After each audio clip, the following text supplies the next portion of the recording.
tell you what he should have done. He should have just... John.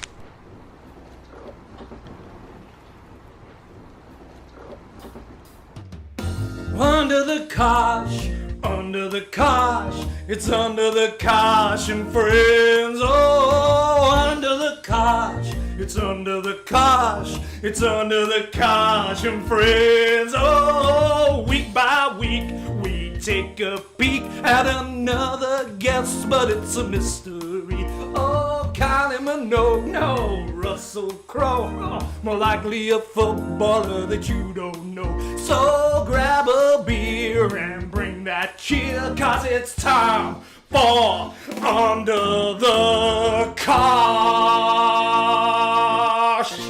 and Friends. How are we doing? All right, Johnny? How we doing? Are we all right? Yes, I'm good. He's not changed much. Is he still in bed? We've reverted back. Yes. Is he Are you there, Chris? Is there anybody out there? Hey! What's happening? I know. Do you know on Saturday night, mate? I thought I was buying a new black suit, mate, for you. Worst I've ever been. Jesus Christ. I've done some embarrassing things in my time, but backdooring it on YouTube Live is one of the worst. It still makes me chuckle now. Still makes me. It's going to take a lot of living down that, you know. The thing is, you can't dwell on it, can you? Well, no. It's just one of them things, and we win again, yeah. Straight back on. Difference is that's my first of the night. Make it till 9:30 then. Yeah, all good. Looking well, lads. We're all looking dapper. What do you think of the intro? Yes. The new intro. I don't know. I don't know if when we get out of this lockdown, I don't know if we need to go and see someone, mate. I really don't. Do you think? I disagree. Yeah. I think it's bringing the best out in him.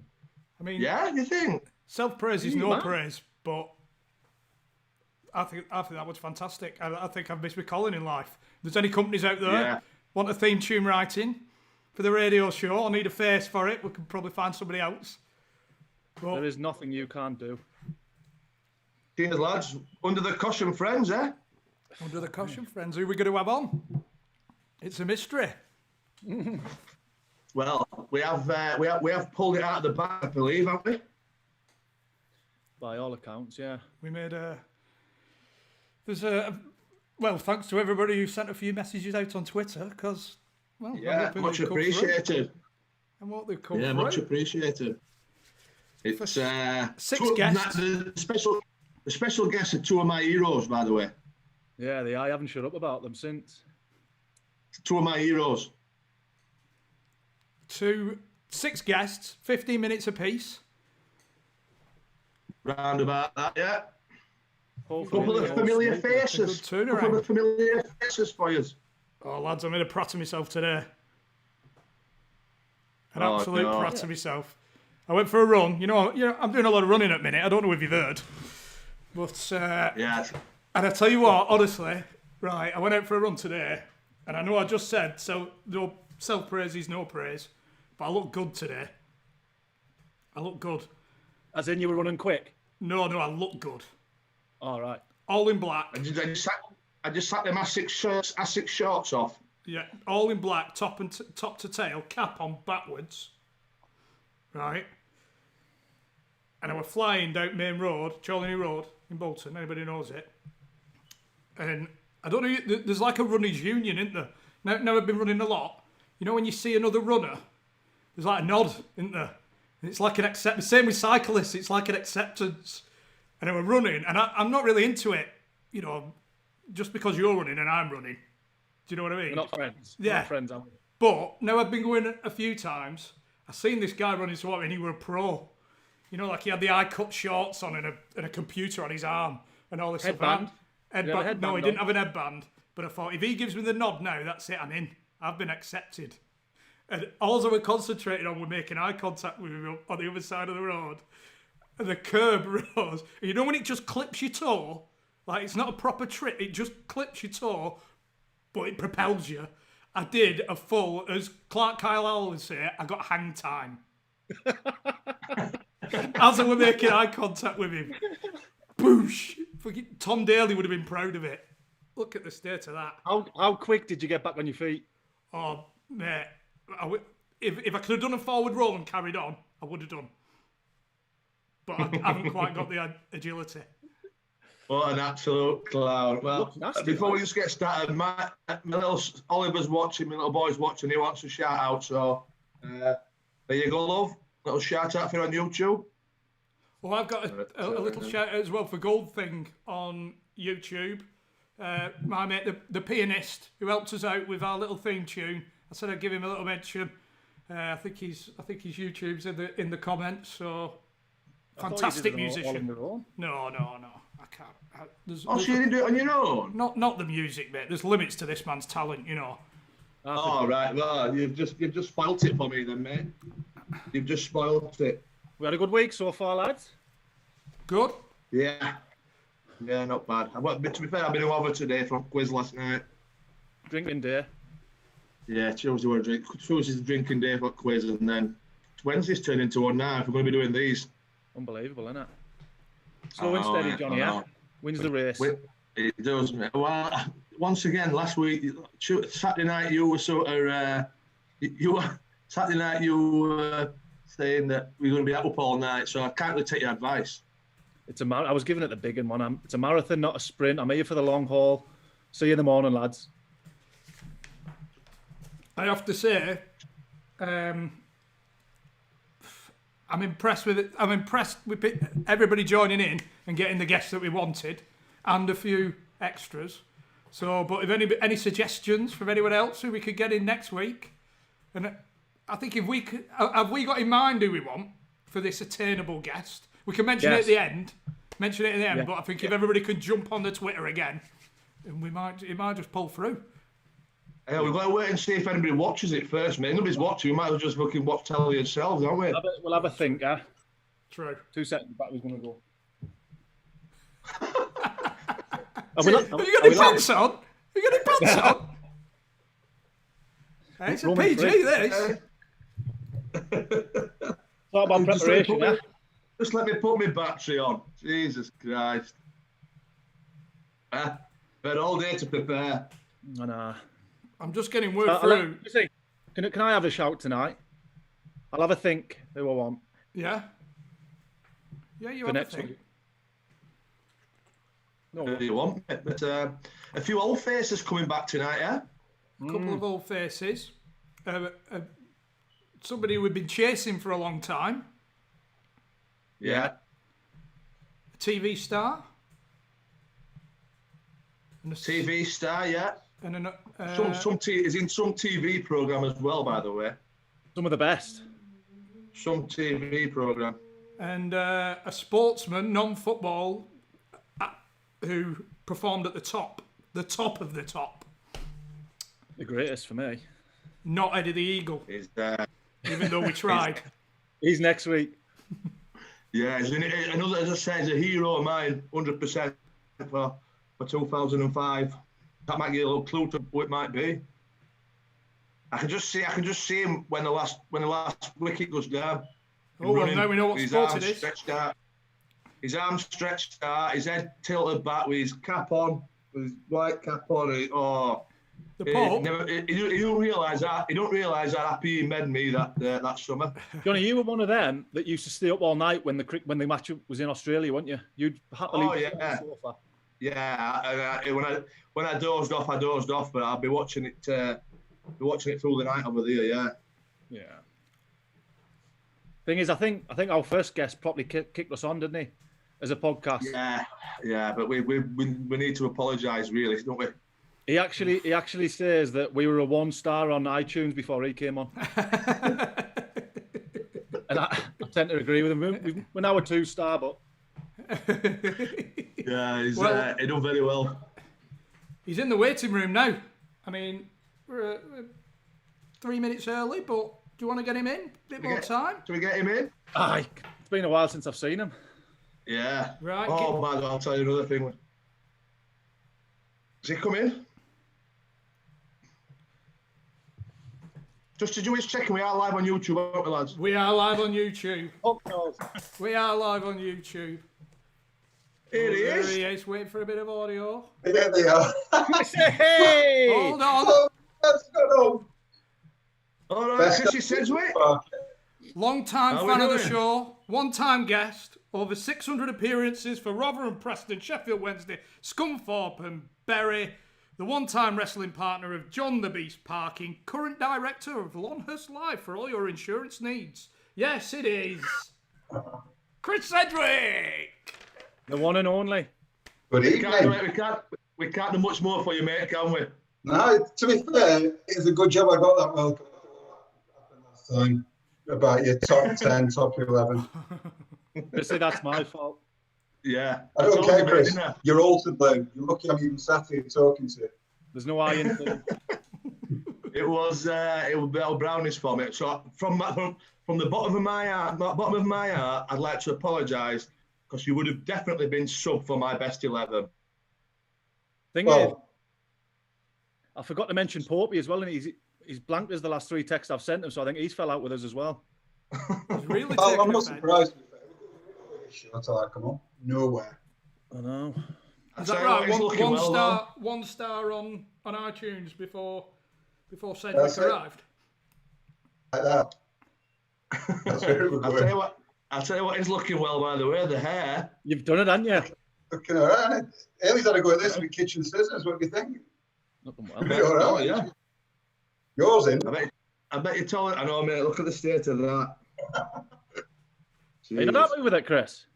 You want pal? You're not happy with it? With mine? Parkies. Oh. To be fair, it looks a bit like, what were he called? Who? Butch Dingle, remember him? Aye, Big Butch. It's better than Fat Brittany that we got last week. Tyson Fury, man. Yeah, it's not doing a lot for me, is it? Are you getting down in lockdown, Chrissy? Same old, isn't it, John? It's walks I like at day at minute. Dogs, Oh yeah. dogs sick of going on a walk. It's single time. But, There's not much else we can do, mate, is there? well, not really. No. What? How's it hampering the guests going on? We've kicked on. It's not, we've been all right. We've been doing them all over the world now. We've gone global. We've gone out of South Yorkshire. We've gone global. We had Bridgie So on what- from Australia last week. Who? Wayne Bridge. Michael Bridges. Michael Bridges. Anyway, Wayne Bridge. Wayne Over Bridge. troubled water. Yeah, I'm going to tell you now, mate. It'll be better than yours. Oh, it's all right. You've had a bit of time to practice, haven't you? You lads have got better, haven't you? The what? Is what? I say you lads have got better, haven't you? Don't know about that. Well, We're still not great. Changing Eric to the John Parkin show. Say again. There were a rumour going round you were changing the name to the John Parkin show because you don't let anyone else speak. That doesn't change, Chris, yeah? Oh, I tell you what, Brownie. I spoke to Sedge today. He's not happy. He never got invited into the Preston chat. And rightly so. It's great. We were asking about you, mate. We were asking where's Sedge in. Ben never said he didn't invite you. I nearly turned my stream off in dispute. In Do you have protest. your full kit on? Just the top. Shin pads. Good lad. Good lad. You tell us a bit, didn't you? The what? You give us a bit. him a bit of steak. The big scruff did. Yeah, but also, Honors. oh mate, it's getting too easy, mate. Him. I don't know. There must be no banter in that that Liverpool changing ground, training ground. He looked good with that European Cup, though, didn't he? It's getting easier. It's actually getting easier with him. Yeah, he went back and did a little bit of stats and said our top scorers only had 11 goals that season. Mate, I've been told to get me medals. See how many medals I've got. Oh, can that one? Lawrence? No. Mate, he thinks he's got more medals than that old bloke who's walking around his house for charity. Chrissy, have you had many of your guests sleepwalking into your marital bed the last couple of years? Not really, no. I think Haley's missed it more than me, like. I think we're... I've told it on here a couple of times, but... No, what? You still doing it? Nah, I've given up. I've given up. There we go. If it was a choice. The proof's in the pudding. He's slipping You the were tongue. real. I knew you were faking. I've knocked it on the head.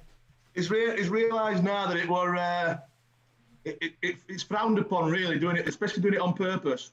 Not the old, I'll pretend I'm sleepwalking naked and just snuggle in bed and see what happens. At least I wasn't naked.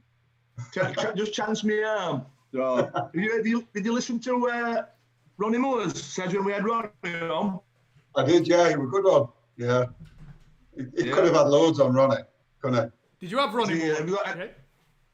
he? Yeah, he was my first manager. Brilliant.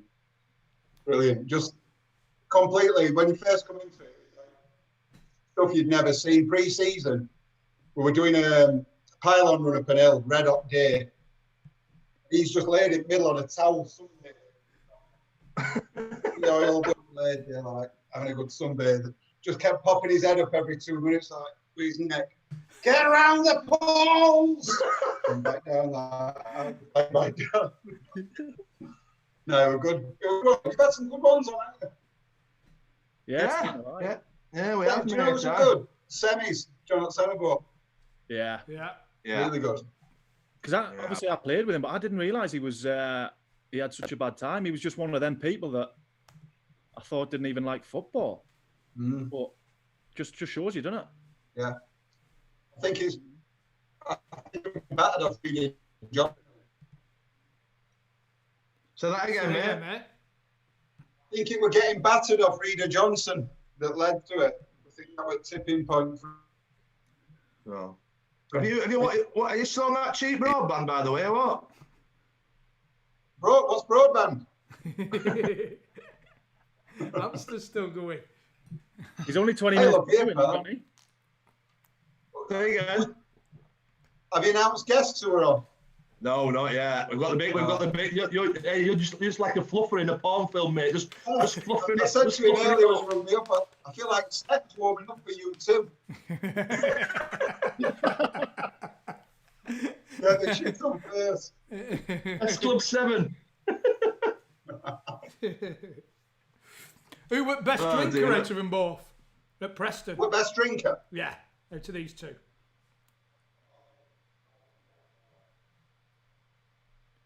So that again. Parker, you were best drinker, mate. That's bollocks, Chris, and you know Chris- it. Oh, Chris, come on, you're playing. Did Chris ever backdoor it at all? Yeah, a few times he's kind of gone missing, but Yeah. John usually stays there he's in for the long goal, really. That were an impressive stint. That one in Liverpool, weren't it, on I'm Christmas just going to do? say Liverpool Christmas do. One of the best displays I've seen. 12 pints in first bar he had. Individual performances. Better than his football performances, put it that way. Fancy dress? Hey, that's just reminded me. I told you about Terry Burton, did I? When he comes to Wednesday. Party had him at Cardiff. So I Terry said to him, Burton? I said, how'd you find John down there? He went, off the pitch, amazing. On the pitch, very disappointing.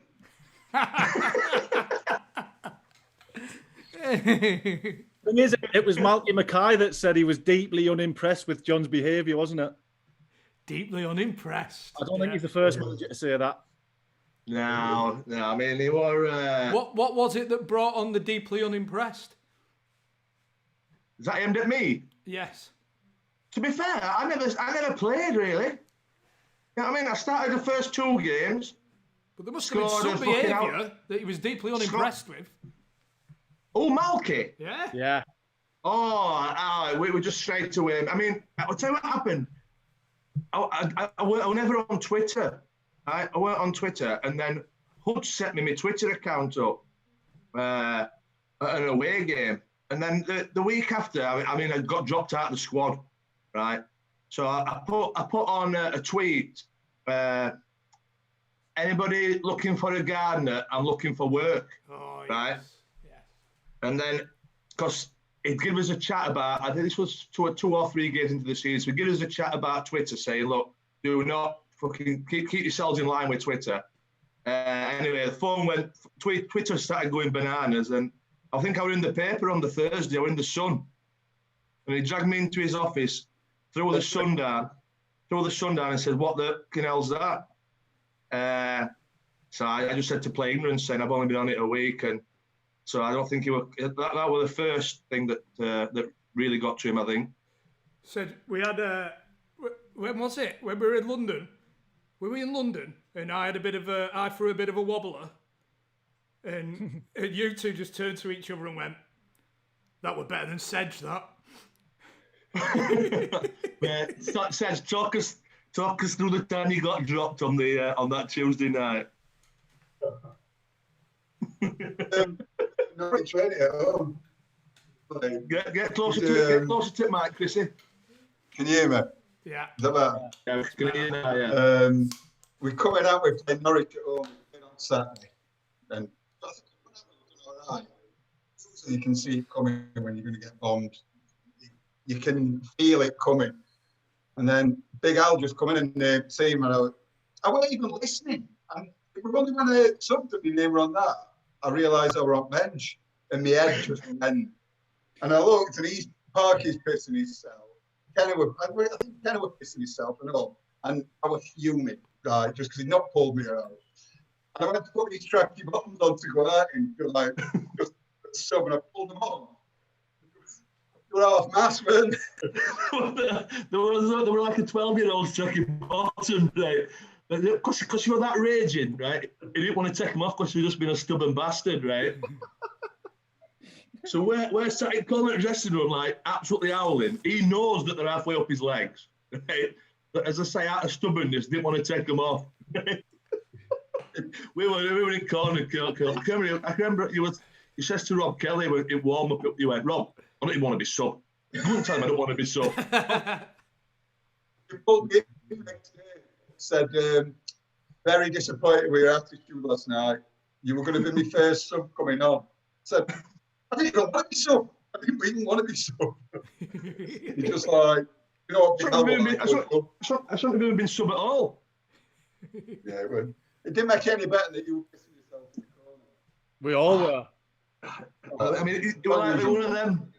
It was like the Chinese whispers, you know, it just spreads like little nudge here and points to your tracky bottoms. You're only one who's ever buzzing when someone's sub. I remember coming off. Oh, is he one of them? Oh, he's horrible. I come off playing at Wednesday. We're playing Charlton away on Sky, and we'd gone 4-5-1. We went to goal down after about 5 minutes. So he brought a striker on and took me off after 21. This was Gary Megson. 21 minutes live on Sky. Got this. So half time, I get to, and he sent me about 500 messages, Parky pissing himself. Like, not one bit of sympathy. Just, and as I come off, camera were on me. I went to sit and he dribbled all down his chair as well. Jumped on that and the ring started to read. As soon as I seen you get dragged on 21, I thought, I'm going to batter him. He's the last person you want to hear from. Absolutely batter him. Taking pleasure in other people's downfall. He loves it. Yeah, he didn't sin. Because I knew for a fact that, so obviously after after half time, once he's got in the shower, his first thing he'll do is look at his phone. You do though, don't you? It's horrible, isn't it? Your earliest, John? It did make me smile, I'll be honest with you. What's your earliest dragging? 34. 34. 34? Just off? Yeah, I'll play. Off. No, I'm nearly sacked. My mind off. Torquay away when I was about 19. I'd gone out on the Thursday night, actually. First time I'd ever been out on a Thursday. So we're playing Torquay, so it's a long journey. And then I'm playing centre half as well. So after 30 minutes, we're 3-0 down, and all 3 goals are my fault, right? 34 minutes, my number come up. I've never been as relieved in my life. I thought, thank God for that. It could have been 9. It could have been 9, and they've all been my fault. We've been relieved a few times when your numbers come up. I'll don't worry about that. Yeah. Would you rather getting dragged after half an hour or being a sub? A sub that's been subbed? I've been that as well. Have you? Yeah. No. That's the worst ever. Yeah. But the only reason... Stoke away at West Brom. Oh, it was a proper game and all.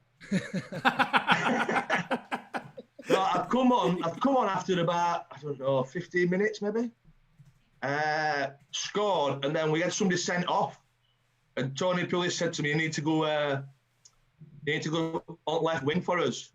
And I was like, right, okay. So all I did, I didn't never touch the ball. All I did was just run up and down. I was wearing a turret hat just down the side of the pitch. And I was like, say again. I made a career doing that. So that was that. So I got dragged up for a winger. But the thing is, we won 3-1. I went on, scored, and then got dragged. So I weren't that bothered, to be honest. Yeah, you can't be that annoyed at that. No. Have you, Chris? Never the sub. I've been dragged half time, never earlier. But the sub. A few times. Yeah. A few times. So we got a quiz for Chris, have we? We have. We've got for every guest. Got a quiz. We've got every guest. We've got a leaderboard. Basically, we've just robbed it from Top Gear. We're gonna have a board. Right. Sheffield Wednesday fan. Sheffield Wednesday fan. Yeah. 1 minute on the clock. As many Sheffield Wednesday as you can answer. They're easy, but you've got a minute. Chris Sedgwick, are you ready? I'm ready. Good luck, Chris. Thanks, Good Chris. luck. 1 minute on He's the definitely clock. going to be top at board. Yeah, here we go. What is the name of the club's mascots? Off the owl. And Ozzy, we'll give it you. And Barney L. To the nearest 1,000, what is the capacity of Hillsborough? 38,000. 40. Who was the manager before Gary Monk? Or Gary Monk. Steve Bruce. Correct. What animal is on the club's crest? Owl. Who was the club's leading scorer this season? Stephen Fletcher. Correct. Who was the club's record signing? Jordan Rhodes. How many times has the club won the FA Cup?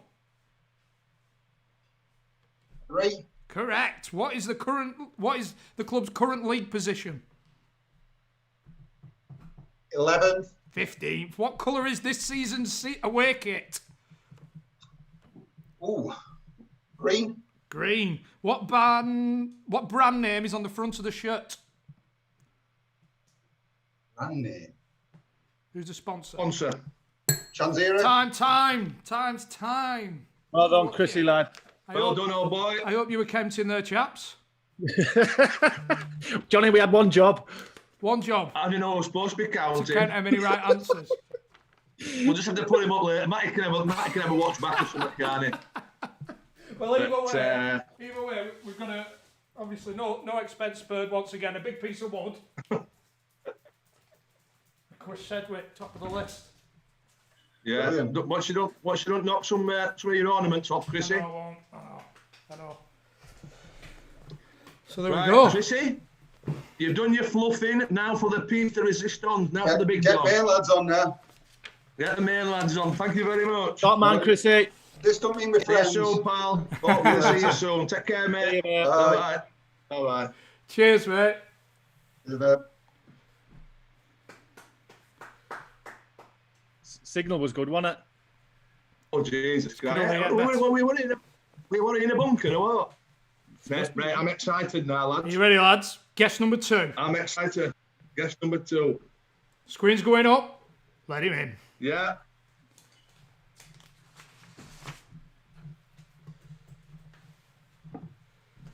Here we go. Guess number 2. Here we go. Are we ready? You all right? All right, How we Andy. doing? So what are you? Andy, all right, pal? You're not on yet, Not too mate. bad, are you? Not on yet. I'll just give you a little introduction. This is a man who's lit up the TV's nations for over 26 years.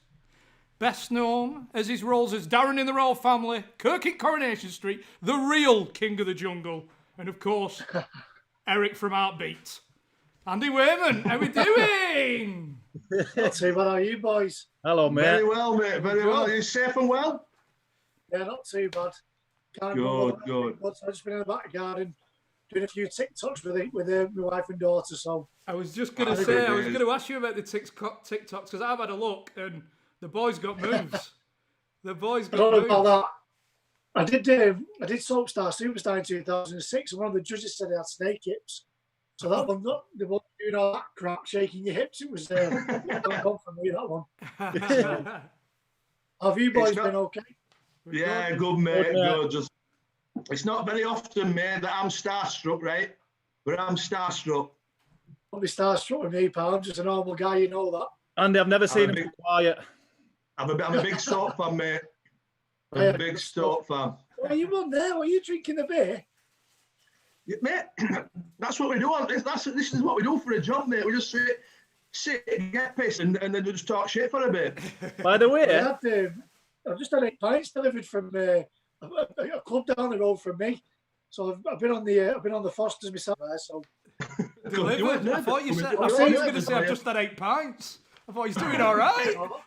No, I've only had a few. I wasn't going to drink, but he messaged me before saying I want to give you 8 pints, so I like to do a bit of retweeting and stuff like that. So I've had a few pints of Fosters, but not too many. Johnny, you've made an effort tonight, haven't you? You normally just have it out the can. I know, mate. Yeah, I know. Well, I didn't want to advertise. You know, if we're not getting paid for advertising it, I'm not going to do it, am I? You know what I mean? It's usually a cat. I feel a bit underdressed, boys.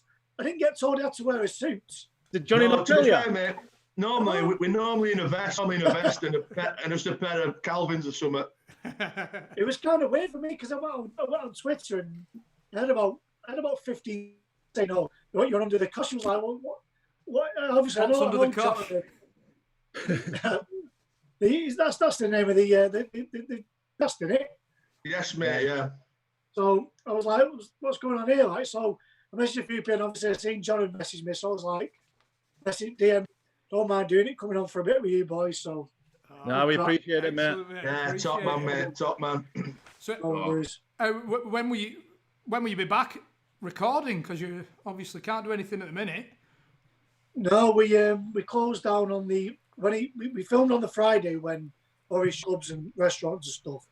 We had a schedule through to next following Thursday, but then we got an email on the Sunday saying that they were just shutting down.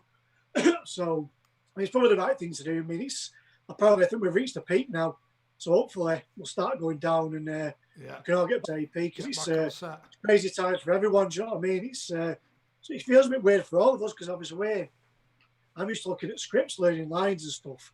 Yeah. I don't even know when we're going to go back, so it's kind of feels weird. Like my daughter keeps saying it's weird because I know that you're going to be here every morning.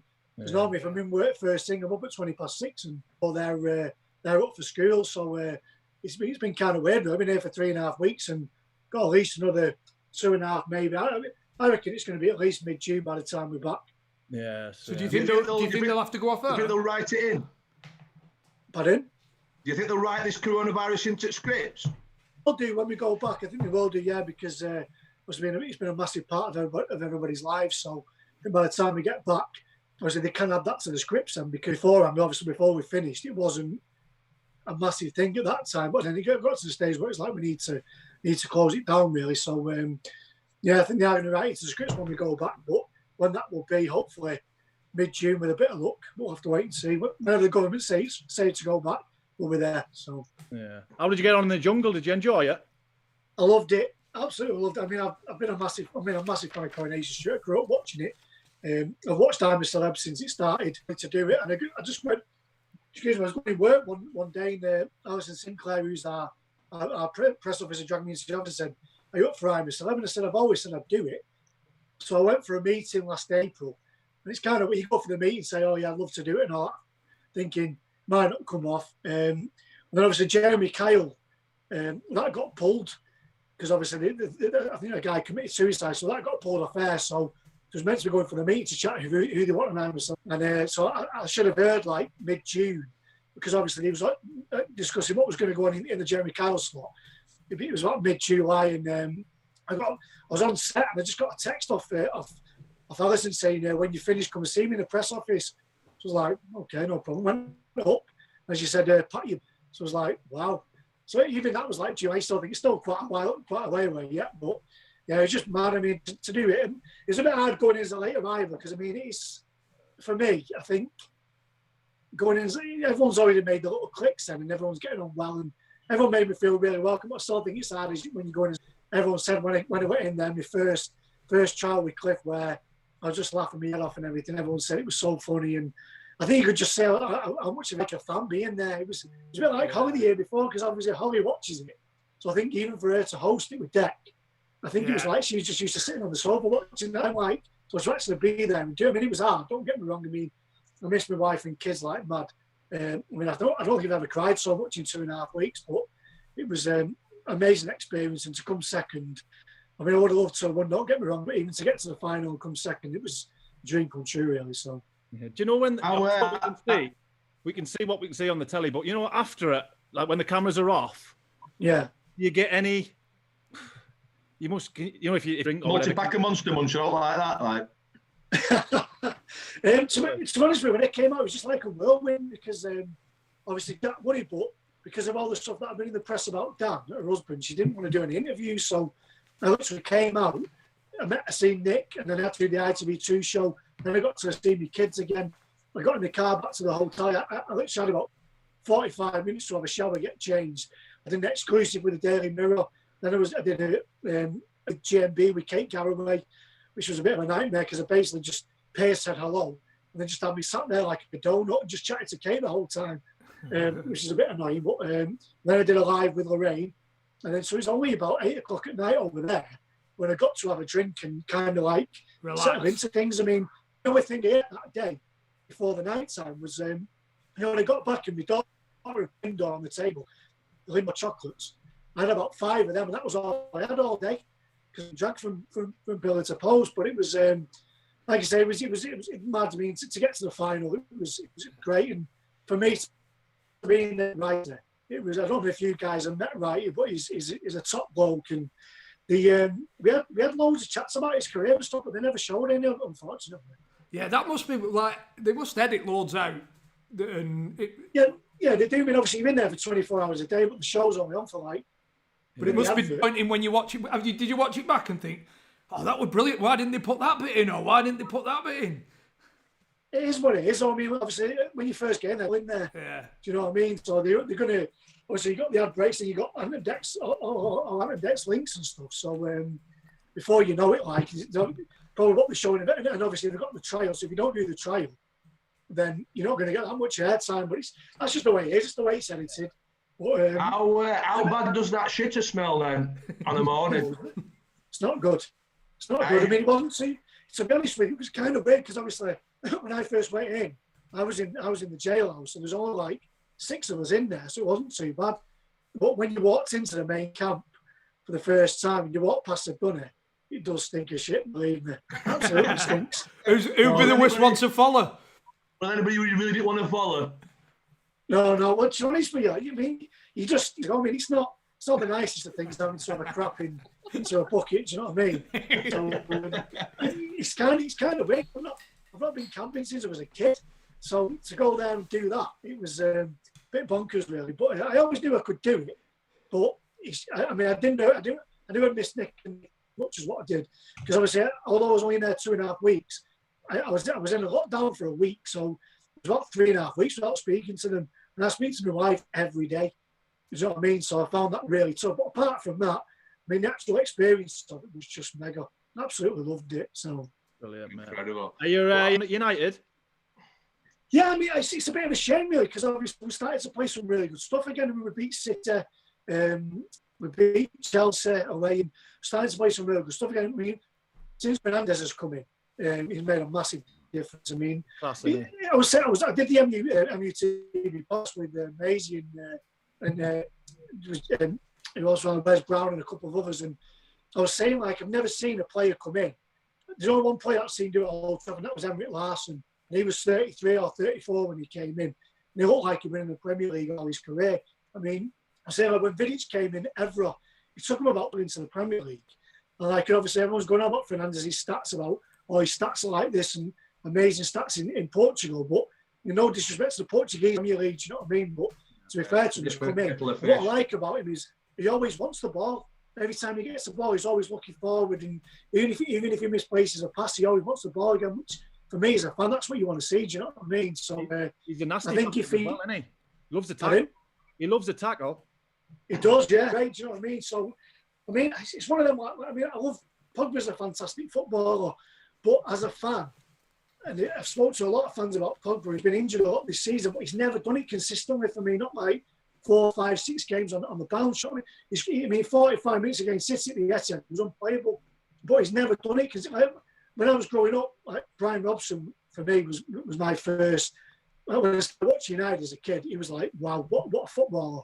And then you had Roy Keane, you had Paul Scholes, and they'd have like one in 12 bad games. Where for me, if you're getting paid 300 grand a week, you need to perform week in, week out. And I don't listen, Pogba for me, he is a world-class player.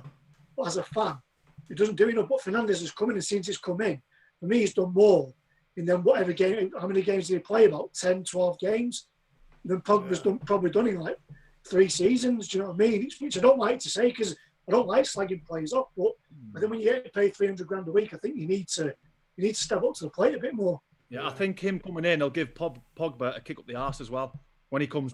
But I mean, the thing what we need to decide is, does he want to be at the club? If he doesn't want to be at the club, then go. Do you know what I mean? And I mean, for me, getting the likes of Jack Grealish, I think is a great player. He's done well in a side that's struggling. He's the most fouled player in the Premier League. He's struggling inside, isn't he? Pardon? He's struggling for stay inside. Yeah, Don't go anywhere else. Yeah, I know. But as a footballer, he's a 24-year-old lad. Do you know what I mean? And he's obviously earning a hell of a lot of money, and he's made a mistake. But hopefully United won't look at that. I think for me, it'd be a great signing for us. I still think we might probably need a striker as well, an out-and-out goal scorer. Don't get me wrong, obviously I know he's been injured, but I think when we get back, if we can get 2 or 3 decent signings in the summer, and I think Wan-Bissaka been a great signing. Maguire's been fantastic. I mean, I watched Maguire a lot, and the way he reads the game, he reads it really, really well. I mean, he's not the most quickest defender in the world, but he reads the game well. Luke Shaw, before we finished, obviously because Luke Shaw was playing really well. So I think that the defence is sorted really. I think obviously with Fernandes coming in now, if we can get, what do you boys think about Harry Kane? That could have happened. Me personally, I don't think it would. But what do you boys think? I think he'll get to the point where he'll want to fuck Tottenham off. I'll be honest with you. Yeah. I think he'll be like, I've done all I can here. Like, you're not helping. You're not helping. I'm not going to win out here. You know what I mean? It could end up beating Shearer's scoring record and never win a trophy. I think it'll be a record signing. It'll have to be for him. Well, what worries me about Kane though is he seems to be injured a lot for his age. He's 24, 25. And he's had quite a lot of injuries up to now. Do you know what I mean? Which won a season, doesn't he? That age. Hasn't he? He's had one a season, but do you think United will get back to the? You think United will get back to the challenging then? Liverpool and City and. Listen, as a United fan, it pains me to say when you watch Liverpool. What's it? I mean, again, City aren't the team what they were. They need to rebuild as well now. Obviously, David Silva's going to go. I mean, the biggest mistake for City for me was not replacing Company, especially once the support. You know what I mean? They shut back because apparently passing midfielder, you can play at the back. But Fernandinho's not a centre half. Do you know what I mean? So I think Dave's done that. That's the reason they've struggled this season. So I don't think we're that far behind City on our day. But it's been consistent the way of them. Obviously, this season, Liverpool, as much as it pains me to say, you've got to give them credit and say they've been fantastic this season. Do you know what I mean? So, Speaking of records, Andy, how many years have you done on Corrie now? 20? This is my 20th year now. Are we going for the record? I don't know about that. I don't think anyone will ever beat Bill Roach. I mean, he's a legend. I mean, he's 84, 85 now. Yeah. And he still comes into work. He's always bang on with his lines. He's just, for me, I mean, he's a legend. I don't no one will ever get. Have you heard the Ken Barlow football chant? I've heard it a few times at lower league. Oh, it's a cracker. I've heard it at a few different grounds. Sing it then. I've not heard it. He don't drink in the Wolf Park, 'cause that's in Emmerdale. He don't drink in the Queen Vic, 'cause that's in EastEnders. He don't drink in SU Bar, that's Solly Oaks. He drinks in the Rovers, 'cause he's on Corrie. Ken Barlow. I've got no idea if he's just made that up or not. It's a cracker, honestly. But what I'm saying is that when we get out of it, when we're all this and we're back on the terraces, I think there's a Kirk chant needed for the terraces. So we've got to put it out there. Somebody sent some videos in for a Kirk chant ready we'll for get it. We'll get it going. We've got some quick fire questions for you, mate, on United. Just a minute's worth, and there's a prize. We'll let you get back to your pints then. Cheers, lad. Are you ready? Well, we've had a minute's go. We've just had. Well, we're not too sure how much Chris Sedgwick has got. Somebody's got to go back and check. Johnny, I'll we're going to count this time. Nobody counted correct answers. Are you ready, Andy? Yeah, go on.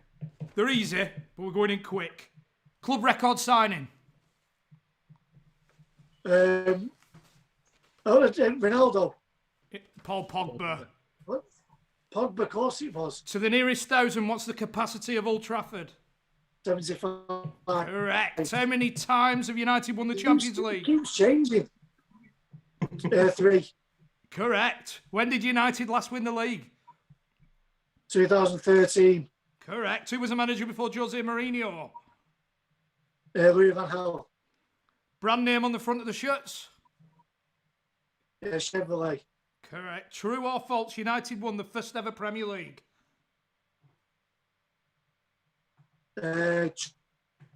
Correct. United's current league position?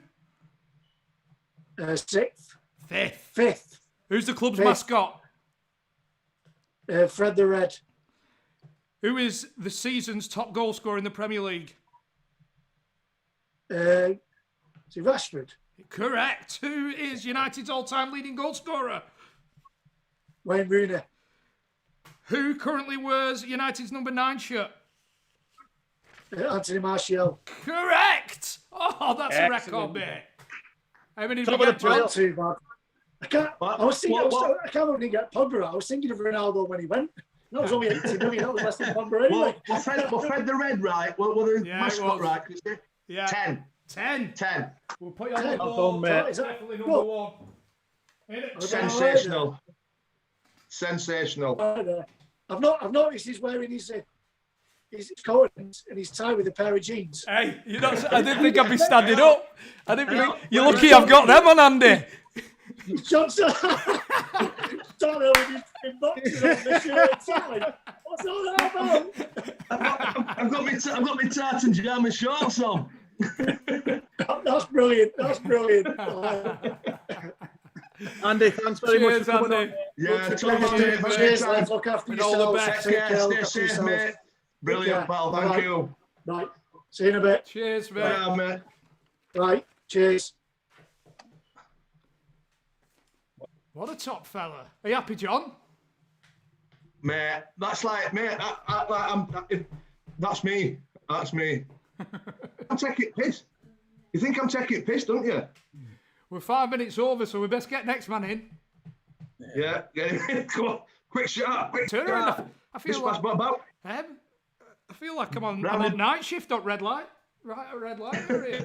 I must remember the next time I meet my hero to ask him what the dungy smells like. Have you ever thought it though? You must have thought it. Yeah. You must have thought, fucking hell, what does that smell like in there?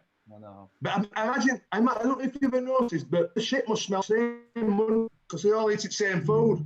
I know. Now then, Ronald. Is he in? He's on mute.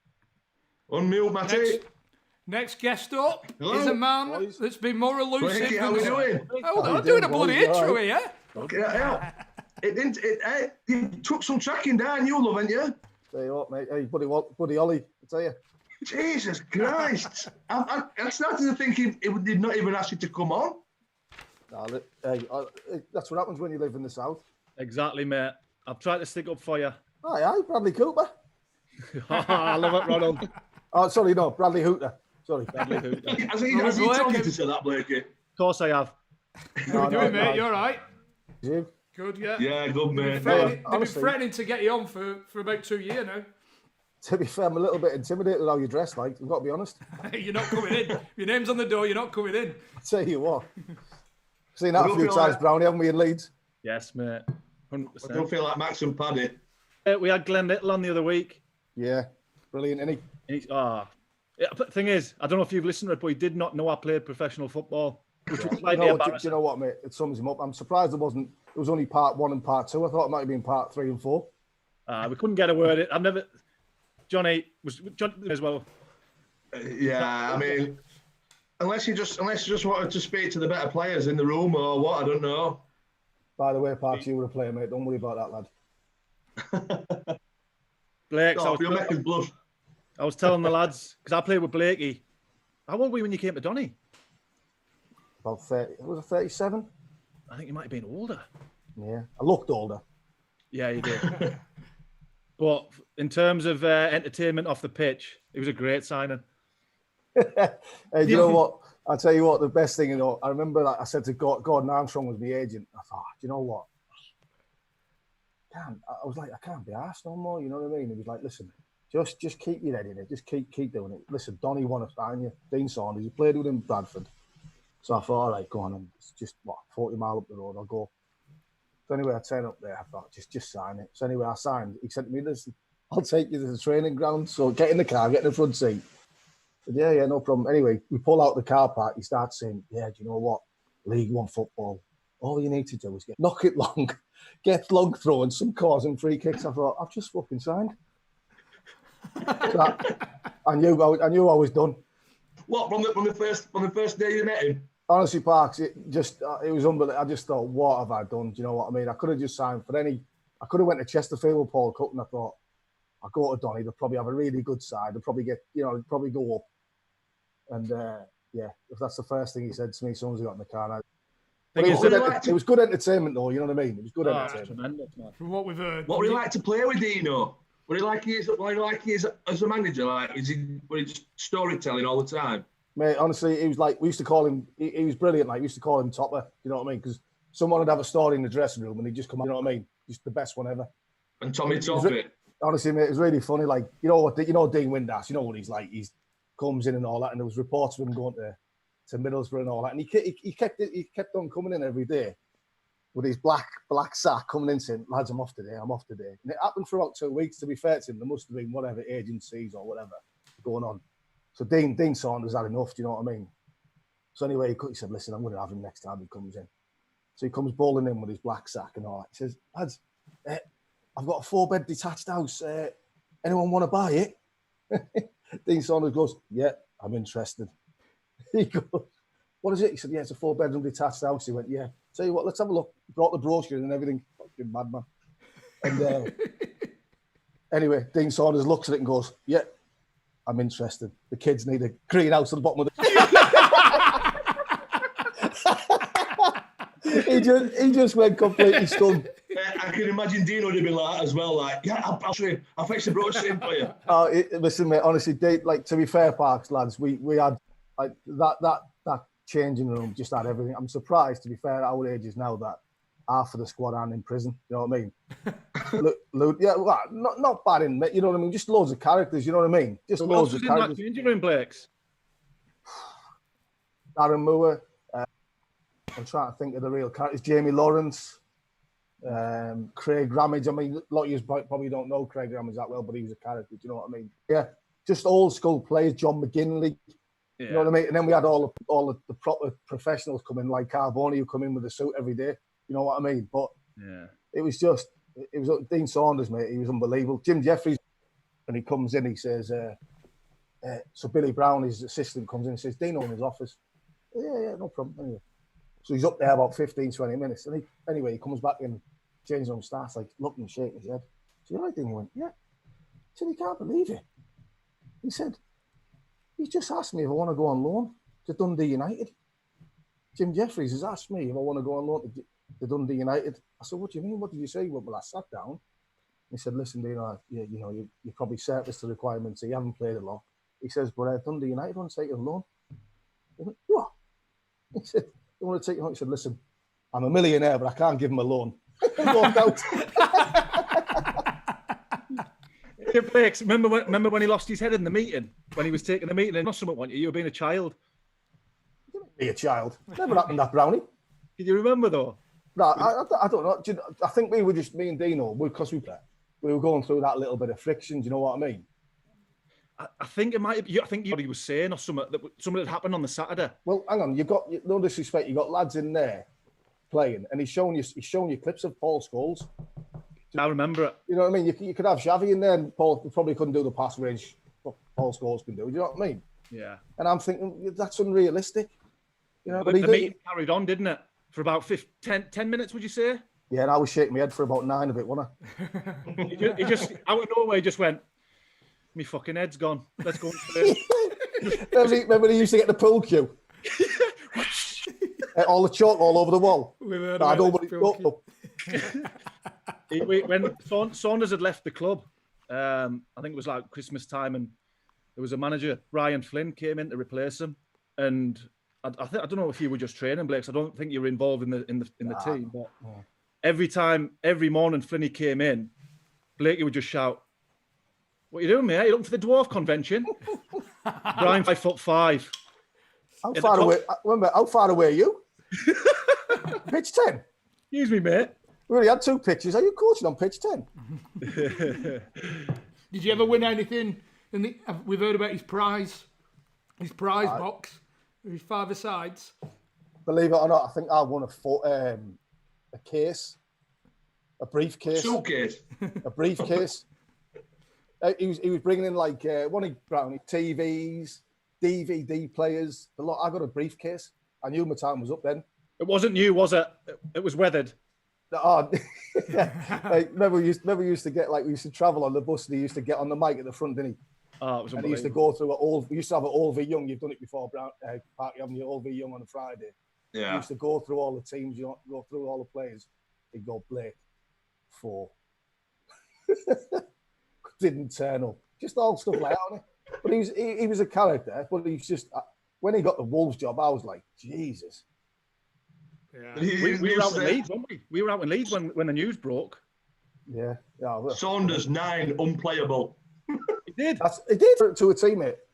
Not my words. He used to get the analyst to write a match report, and obviously just and he was that nervous. His glasses used to shake. Remember, he used to say it. Who? Oh, the analyst. Remember what was the name of the cleaner? He used to come round. He used to say it. What was it called? Remember? E.T. He used to ride around with a little basket. Remember this? Oh man. Honestly, God, Mm-hmm. What are you up to now, mate? I didn't get that. Watching a Bognor Regis, it's hard, lads, isn't it? Just trying to get in any avenue you can into coaching. And is that what you're fancying doing then? Do you know what, Parks? I never ever thought I would, but now, you know, when you get a little buzz for it and you start doing it and you start taking it serious, and once you're coaching, honestly, boys, believe it or not, this might sound stupid, I find more satisfaction than, you know, like if you're coaching a little bit of set-up play or a set piece or whatever and it comes off. I find that, you know, so like, I think when you're a player, you're at your level, you're good, or you're always there, or you can do it, or you can produce, or you can't. And that's the difference between better and just average, isn't it? But if you're doing it as a coach and you've got 11 players, or say 7 or 8 players, doing that sort of move that you want, and it comes off. It's quite rewarding, boys. I've got to be honest. Who's the best manager you worked under? Who do you take most off? Stan Turnip, mate. He was. He was incredible. You know, like he some of the stories. I mean, I could be here for about 3 hours on the stories with him. You know what I mean? Well, if you come on, we can hear them. 100%. I'll be on to Did you ever get hit by a blood bottle off him? No, but I got a toe bump under the lads. We used to play Hearts, you know, the game Hearts. Yeah. And the lads had got off, so there was me, Ronnie Jepson, the gaffer, and Sam Ellis, his assistant. So the four of us were sat. So when you're partners, you have to sit like diagonally opposite, if you know what I mean. So I've gone to the gaffer. You're there, gaffer, like that. Spades. Now I've got the Queen of Spades in my hand. So the Queen of Spades is worth 25 points. So as he's laid the Ace of Spades, Jeff always look. So I've just like casually gone like that with the Queen of Spades. I went, great lay, gaffer, like that. And he's got his pack of cards like that, put them together, slammed them on the table and gone, you fat little fuck, and volleyed me under the table. In the shin? Yeah, and he had these big toe out for 3 weeks. Seriously, and you know all the hairs on the back of your neck and all that, and your ears stand up because it hurt me that much, and I could just feel it turn into a big massive ball on me, and I was out for 2 weeks. I was out for 2 weeks, and the press interviewed me. Went, yeah, he's got a hamstring. Like saying, I couldn't run more than 15 miles an hour. How do I pull a hamstring? Lads, honestly, some of the stories we got, like, it's incredible, man. Honestly, you wouldn't. Right, as if he's injured you, like, and put you out for 2 weeks. The cards. Incredible. I've got loads of. Imagine that happening today. It can't happen today, can it? Nah. Listen, I think some of the things, you know, needed to go, but there's other things like I don't understand why YTS or scholars can't clean boots. You know what I mean? When I was at Darling, I had like 25 to clean. You know what I mean? And I remember not cleaning Peter Davenport's boots at Darlow one day, and he come walking in. He went, "Blakey, boots dirty." I said, "Sorry, Dav, I'll clean them. I just forgot me. I had that many on." He went, "Just do them now." And I must have given him. I didn't know. I must have given him a look. You know what I mean? Like, fucking hell, hang on. Fuck off. That was it, mate. I walked down the corridor, feet him. I said, "Oh, there, Dav, there's your boots." I got filled in, like proper filled in. Senior pro like that again, bashed all over. No, what I'm saying is that's not right. You know what I mean? That's not right. That's probably true. I mean, there's a massive gulf in times have changed, and there's a massive gulf now. Yeah, that's not how it should be. I understand that, but there's certain things. But you know, like now, you know, you see Craig Bellamy and all that getting sort of stuff. He's probably just doing what he got done years ago. Yeah. And it's a tough and it's a delicate subject, lads, isn't it? That's the problem. Blakey, with you're a Borough fan, I believe. Listen. It's not looking good then. Expression because we've got a minute's worth of questions for you. No problem, buddy. Fire away. Hang on. How many? What's to beat? 10. 10. 10. Kirkhoff Curry's just got 10. Hey, by the way, how good was he to have on as a guest, mate? Oh, mate, brilliant. What a guy. Proper guy, mate. Brilliant. Proper guy. We'll call him Andy as well, by the way. It's a bit disrespectful calling him Kirk. You know what I mean, yeah. All right, Park. Thanks for putting You ready? You ready? 1 minute. Here we go. Who's the record signing? Ravanelli? No, British song. The nearest to the nearest 1,000. What is the ground's capacity? 35. What year did Middlesbrough last play in Europe? 2009. 2006. Who last year?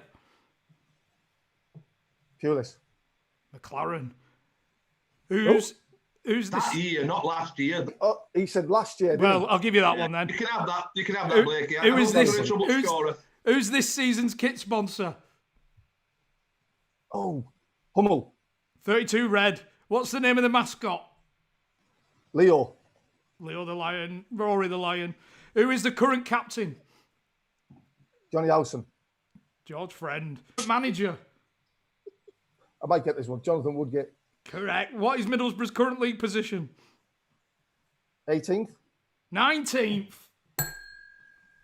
What we talking, John?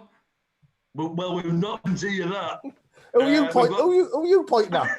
That's me counting. That's me counting. What we talking?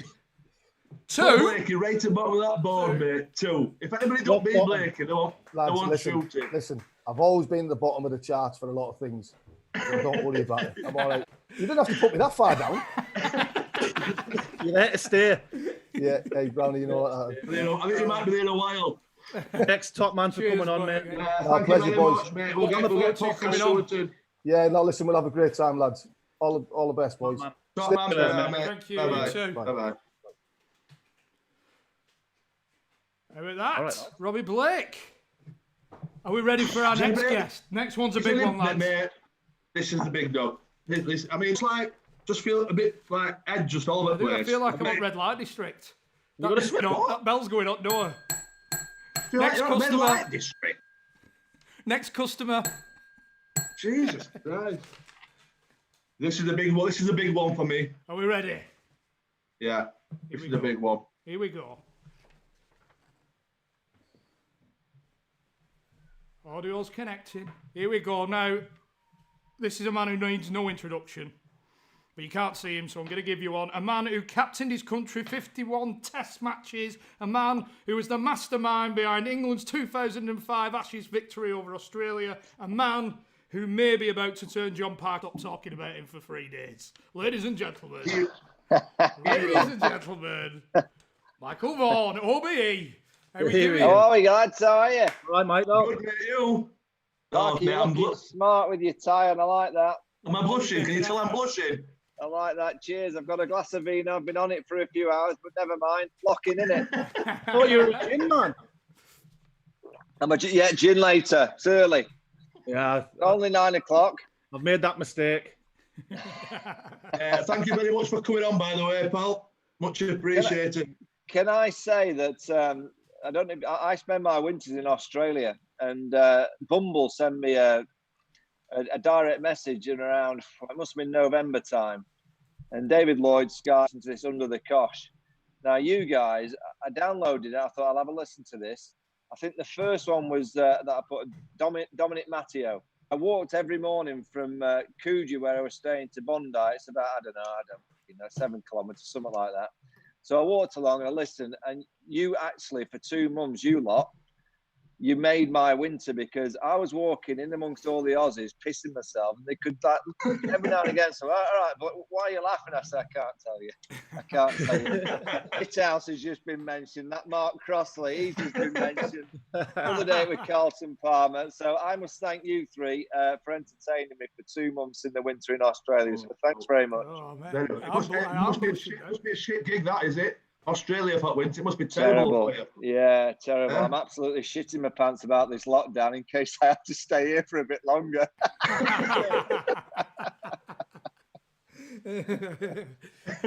We've had loads of players talking about man management and how important it is. But for you, England captain with Peterson, Freddie Flintoff, that's some characters to manage, should we say?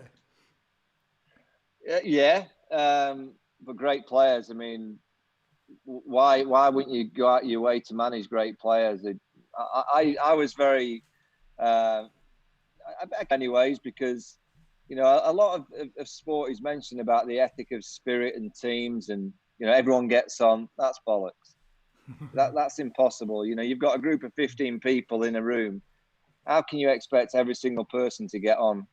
I believe that the skill of the captain, the manager, is to make sure that every single player in that team understands their role. And once they understand the role, doesn't matter what they look like, what they are, as long as they can fit into that team. I believe that the skill of the captain in cricket is to make sure that they identify that specific skill of that player and fit them into the team. If you picked them in the first place, your job then is to make sure that you can put them all together like a jigsaw puzzle, and hopefully on a Thursday in cricket, when the test match starts, they go out and perform for you. So I wanted difference. I think for one, sport is fun. I believe sport is kids because it was our hobbies. And suddenly you start getting paid and you start taking it a bit serious. I wasn't like that. I wanted a team of players that be a bit different. You know, if you could have 7 or 8 normal people who were a bit straight and would deliver, would be turning up on time, would wear the right kit at the right time. If you said to them, go and do some homework, they'd deliver it. But around that, you need 3 or 4 that are a bit loose. I believe that. And you mentioned those names. Those 4 were a bit loose. They were a bit wild. And, you know, but I didn't mind that because what you want and what I want, I needed players that knew how to win and knew how to perform under the pressure. And the best players, those that have got a bit of X factor, they need a bit more management. They need a little bit more time with. You've got to manage them on an individual basis. By doing that, you know, you've got more chance of getting the best out of them. And if that, you know, 8 or 9 who are just rock solid, you can't get the best out of those individuals without having those 8 or 9 rock solid individuals that arrive and you know what you're getting. But if you get that right, and then you can just allow these flamboyant characters to be them, that's what they are. They're different. You know, they want to have the back page headlines. They're going to get front page. That's fine with me. But I needed difference. And particularly in 2005, I needed 2 or 3 players that were completely different, that could take Australia on. They're a quality team, look them in the eye and say, fuck you, we're going to beat you. We're better than you. They believe that. Kevin Peterson, Freddie Flintoff in particular, just believed that they were better than Australia at that time. I'd never played with England players that really believed that they could beat Australia. So I needed them. So I just went out of my way to make sure that they were actually... I mean, Freddie was, at the time, he drank a few pints. You know, he don't drink anymore. He hadn't drunk for about 4 or 5 years, I believe. But, you know, it took... Gone down in my estimation. Yeah, Johnny, you're not like that. But I'll say... I liked it because it took about 3 or 4 a.m.ers with Freddie to get to know him a bit more. I didn't mind that at all. So basically, you just had to tickle the bellies, just tickle their egos at points. So I mean, I didn't mind, you know, players. You know, I looked them in the eye and I said, "Look, do you really want to be training today?" And if you got that look back and you felt that they didn't, I didn't mind if they had a day off training. You know, I needed them there on the Thursday. Yeah. You know, and there was many players that, you know, Kevin Peterson that I played with, you know, he trained harder than any other England player that I'd played with. And he was a leader in his own right in terms of the way that he trained and the way that he played. Then, as I said, you had these rock solid individuals that you just knew were there every single day for you. Freddie, every now and again, I could see that he didn't really want to be training. You know, he probably had a late night, and that's, at the time, was fine. I'll just go, Freddie, just go and sit on the physio bed, have a lie down. You know what, go home. Not a problem. Come back tomorrow. Because I know as soon as that 20,000 crowd arrives and they start to sing his name, he'd bowl 20 overs on a trot if he needed to. Yeah. And if I said to him, go out there, you know, Freddie, and take the opposition on with the batting, and he'd do it. Now, I don't know if you get away with it these days because it's more professional in a way and there's more scrutiny. There's, I guess, you can't get away with as many nights out because there's so many camera phones and there's so many more reports about sports people going out. But back in the day, that was the norm. That was professional, very professional, but it was the norm back in the day. That's what I was going to ask because, as you said, back in the day, you know, like Botham and all that, that era. Did you see it? Did you see that starting to change? And like we've from our careers in football, we've seen it starting to change where it is getting more professional. I think cricket was worse than football back in the day, weren't it? Oh yeah, I mean, my first, I think my first year with Yorkshire, my first trip was Lancashire away, Roses Clash. I arrived at Old Trafford for a practice, lasted about 12 seconds, didn't do much. We ended up at the Bowden Hotel in Bowden, obviously. I was we had roommates. I was rooming with Peter Hartley, he was a senior pro. He said, right down in the bar, we had 6 or 7 pints. Playing Lancashire the next day, Wazzy Makram, Peter Martin, Glenn Chappell, Phil de Freitas, Mike Atherton, Neil Fairbrother, Warren Egg. 6 or 7 pints, cashed out on my pillow. Woke up the next morning facing Wazzy Makram. There's about 8,000 or 9,000 there. It's a boiling hot day at Old Trafford. Managed to score a few.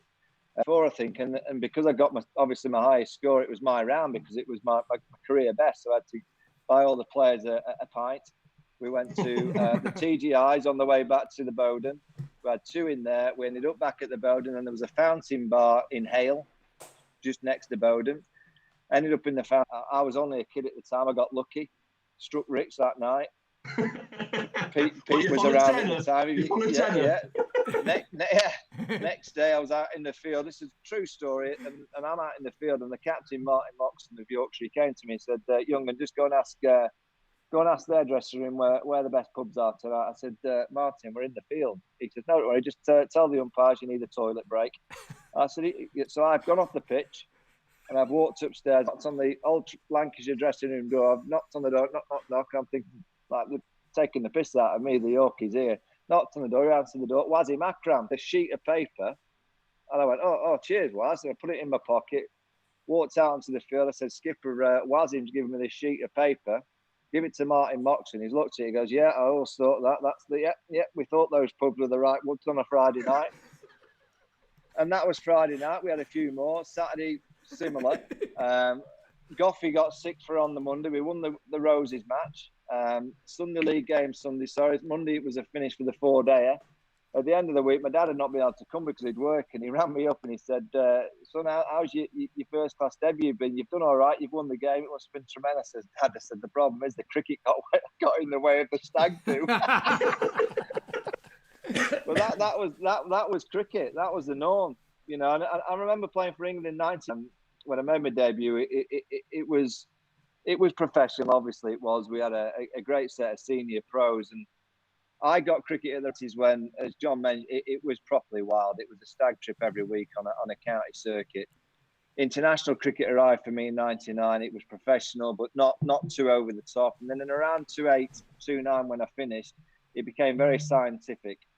You know, as soon as those ice baths arrived, I knew I had to disappear. Quite get them. I didn't quite understand jumping in a bucket of ice at the end of the day's play. And I think I got cricket at the right time, where I saw it as a game, you know, which there's many stories about what cricket was back in the 80s and 90s. It's true. It was a drinking game where players played good cricket. It really was not as professional as it is now. And I think now it's become a very scientific, you know, probably a strategic game, which is played by numbers a lot. I think somewhere in the middle is absolutely perfect. Somewhere around 2003-04, when it was just a little bit of science, a little bit, but you just played the game. And I think that was probably the best era of the game around that time. Mike, I know you're a Chef Wed fan, but is that right? Chris Wilder taught you how to drink? He did, yeah. God, he's a good mate. Yeah, it kills me actually when I see United doing so well and them playing great football, because I love him because he's such a good mate. He actually used to manage Bradway on a Sunday, and when I was a kid playing for Yorkshire, I used to train with him on a Wednesday night, and every now and again, you know, he'd say, "I'll just come on, you know, on the line on a Sunday, we might get you on." But I never got on. But I used to hang around with them all the time. You know, there was a group of them, and he managed them. He was playing, I think, at Halifax at the time, and then obviously then he went to Bradford. Then he started a bit of his proper management, but he really loved this Bradway team. And Sundays was an absolute ritual. We'd go and watch Bradway. There'd always be a fight. Guaranteed there'd be a fight. They'd all be scrapping. Load of idiots playing. Game, as soon as the game finished, they're all shaking hands, hugging each other. They'd all been kicking 7 bells out of each other. Thought we'd meet down Ecclesall Road. We'd go down the beach down at Ecclesall, and then we'd end up at the Cricketers Inn behind the away end at Bramall Lane. And it was the landlord, Billy White. Yeah, Billy. Yeah, I thought how much Billy had. Sunday afternoon, what does he dress as? Elvis. Billy always arrived there, and I'm the young kid, and they just push me in the corner and say, "Whatever you see in here, don't mention it to your mum and dad." Rather than say, "Just drink that," he put in front of me. 12 o'clock at night, he'd ring his pals. They were on the way down to the wholesale market selling fruit and veg. They'd pick us up, and they'd ship back of the fruit and veg van. They'd drop me off at the village where I lived with my mum and dad, and as they dropped off at my mum and dad's, they'd lob me out the back, and then they'd just pelt me with apples and pears and all sorts out the back. And on a Monday morning, my mum would wake up and go nuts because the drive was full of fruit and veg. And Wilder's been a mate ever since. He used to come watch me play for Yorkshire all the time, played for England, many Test matches. He came to the World Cup final last year, brilliant. Days before, he said, "Can you get me some tickets for the World Cup final?" I said, "Not a problem." I said, "But I don't think I can get any freebies." No, I'll pay for them. So I've given him the MCC contacts at Lord's. He's bought these 3 tickets and he's paid a fortune for a World Cup final ticket. I don't know what he paid, but I think it's about 800 quid each. He's bought one for his pal, and I think the chief was trying to keep in the good books there, so he's bought him one. Anyway, on the day, he's rung me up. He says, "Fucking hell, these tickets! Have you seen?" He sent me a picture. He's only got the tickets behind this massive pillar. The Sheffield United managers had to go like this behind this pillar to see the game. Oh, but he's gold. I love him. I mean, I hate the fact that United are doing so well, but I love the fact that he's doing great because I like what he's delivering is real management. You know, John, you've all been around proper managers that are a bit old school, but just give it. And I remember seeing him back in the day when he managed Bradway, and then he went to Alperton, and then he's gone through the ranks at Northants, and he's got his gig at his beloved club at Sheffield United. He can manage people, and if there's any lesson to anyone that wants to go into management, you can have your science, you can have your foreigners. That's fine. There's some magnificent foreign managers, but give me anyone that can manage people and different people, and that's exactly what Chris Wilder can do. I can remember when he, the first season we trained there one Friday, and when they started, and they were worrying about the jobs. I was speaking to Alan Neil, and they're like, "Chance if we don't start picking up, we're going to get potted soon." And then they just started obviously getting results and it's just gone fucking nuts since then, hasn't it? Yeah. Yeah, but what he creates is energy. You know, I think he understands people. He understands the roles that he's requiring from all the people within his team, within his management. You know, I was lucky enough a few months ago to get on there and interview him for the Telegraph. And the guy that I took from the Telegraph with us, he couldn't believe Premier League manager was so open. And not just open. Now, as we walked through and I hate it going to Bramall Lane, it's a pigsty, isn't it? But I had to go in there. But all the staff, you know, he knew every single member's staff's name. And he's waving at them, and then he took us into his little manager's room, and he's just a normal fella. Again, it's a lesson to everyone that you don't have to be a superstar. You can be normal, but you know how to manage people. And the football, again, it aches me to say, but the football they're playing, if Chris Wilder was Spanish or Portuguese or Brazilian, there'd be books of style and what he's delivered. If you go back to what he delivered at Northampton in his win percentage ratio to what he's done at Sheffield United, there'd be DVDs made about his mechanism, about how to deliver on a football field. Because it's Chris Wilder from Sheffield who taught me how to drink. He gets fuck all. It's just Chris Wilder.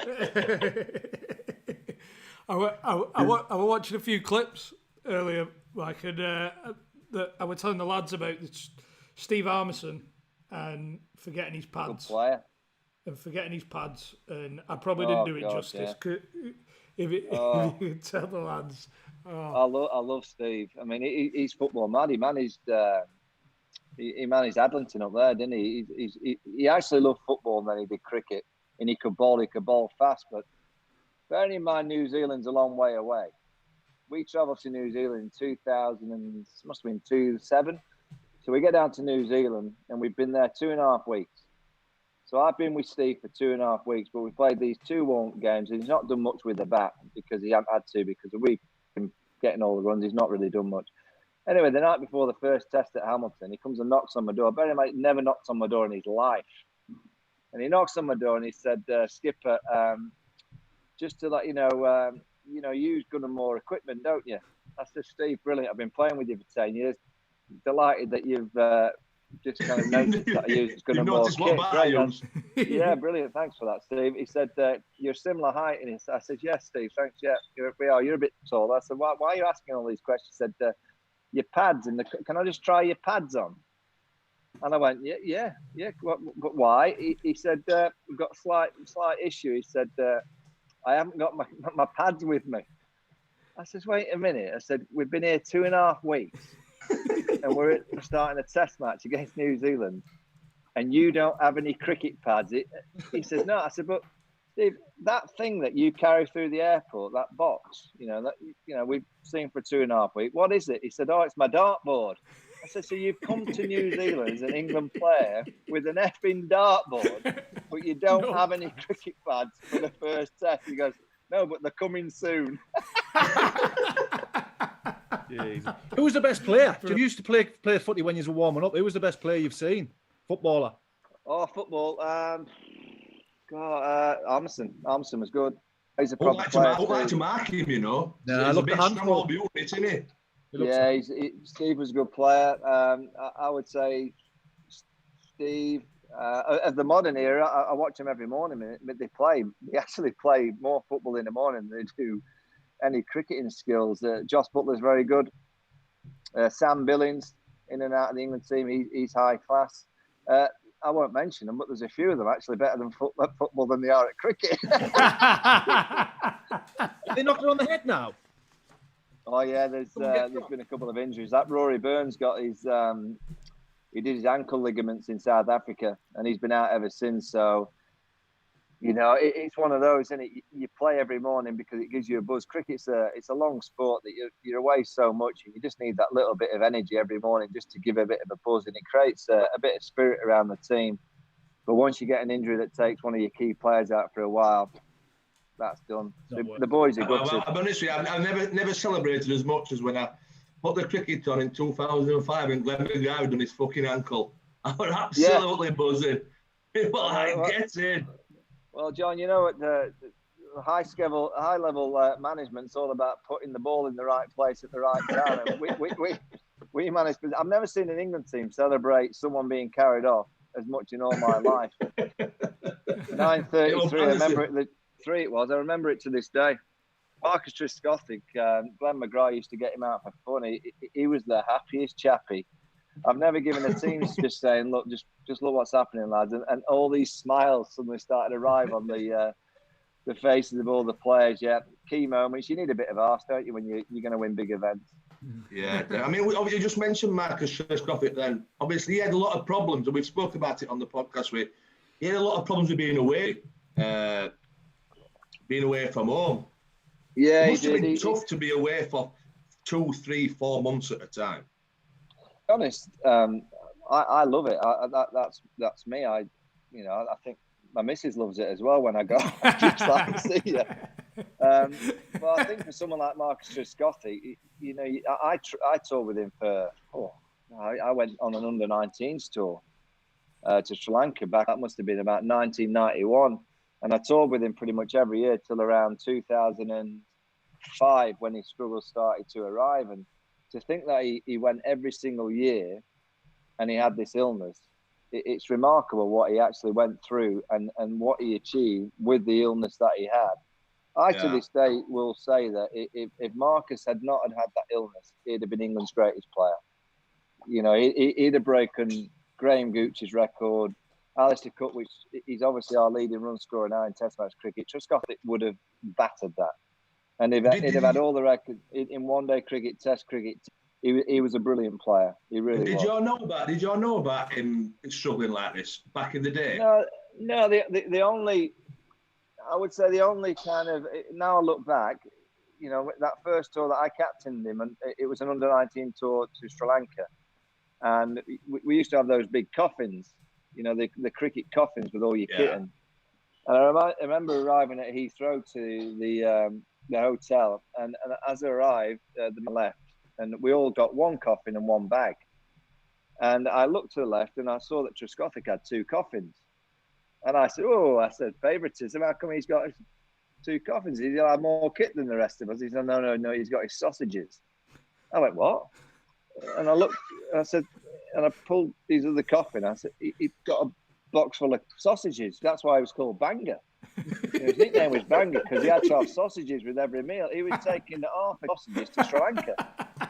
And looking back, I mean, I know it sounds bizarre, but he had this kind of mechanism in our mind that was slightly different. He did that routine. Yeah, absolutely. There was another story that we were playing at Lord's, and you know, he had to write a little memo in his diary every day.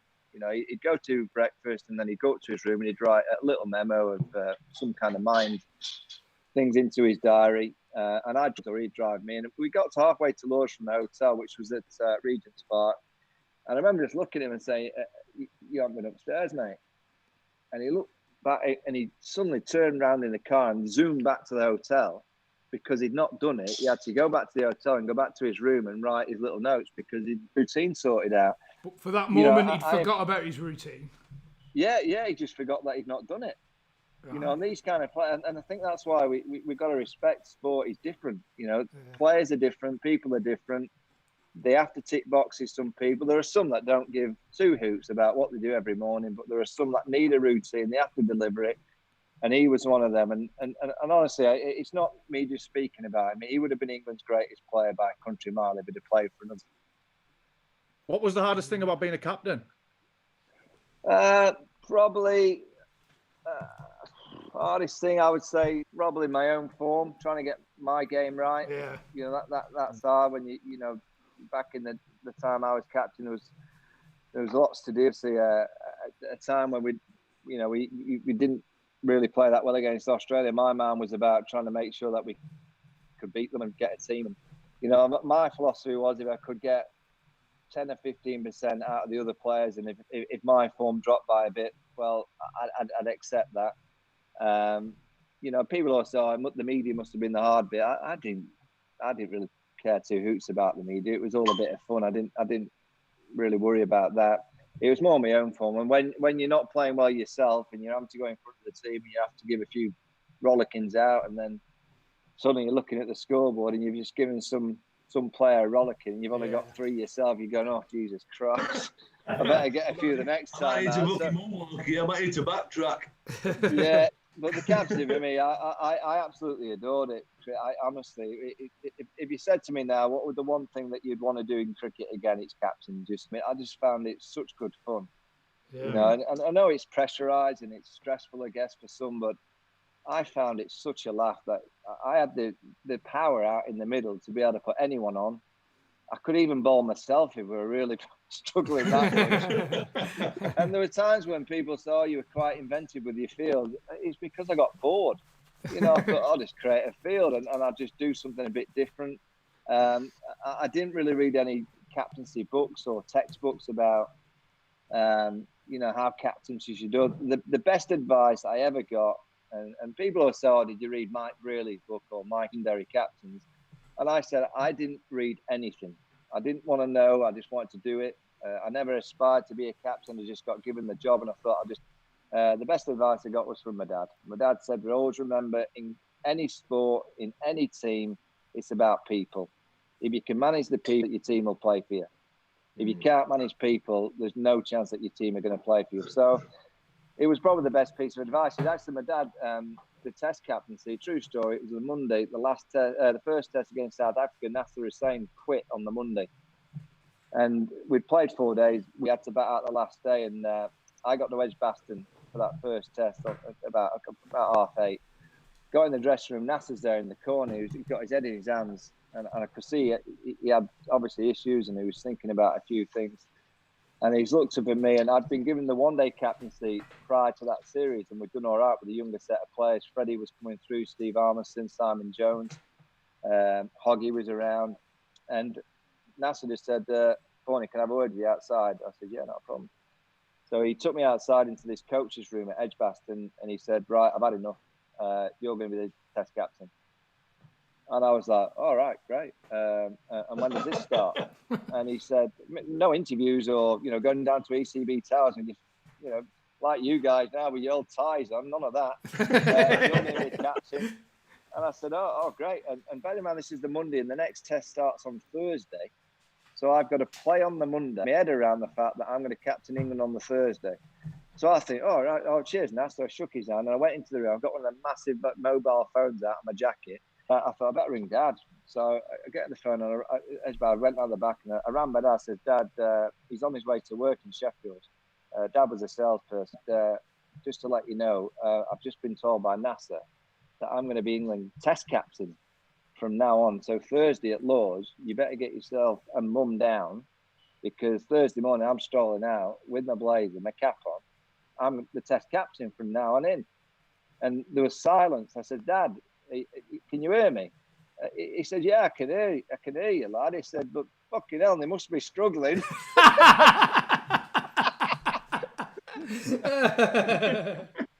Words of wisdom. That's the true story. So that's how I got the job. I was test captain a few days later and went from there. Well, we're going to test your knowledge. We're going to test your knowledge on Wednesday. Quick fire questions. No.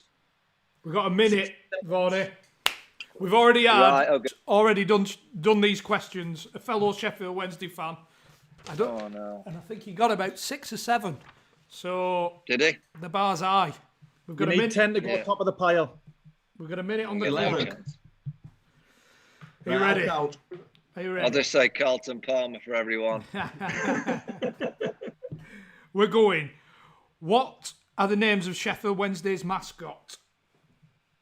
Aussie and Summit. Barney, we'll give it you. We'll give it you. To the nearest 1,000, what is the capacity of Hillsborough? Now, 30 and a half. Oh, 39-40. Who was the manager before Gary Monk? Carlos Carvajal. Oh, Steve. Animals on the crest. Oh, right, it's now. Who is the club's leading goal scorer this season? Fletcher.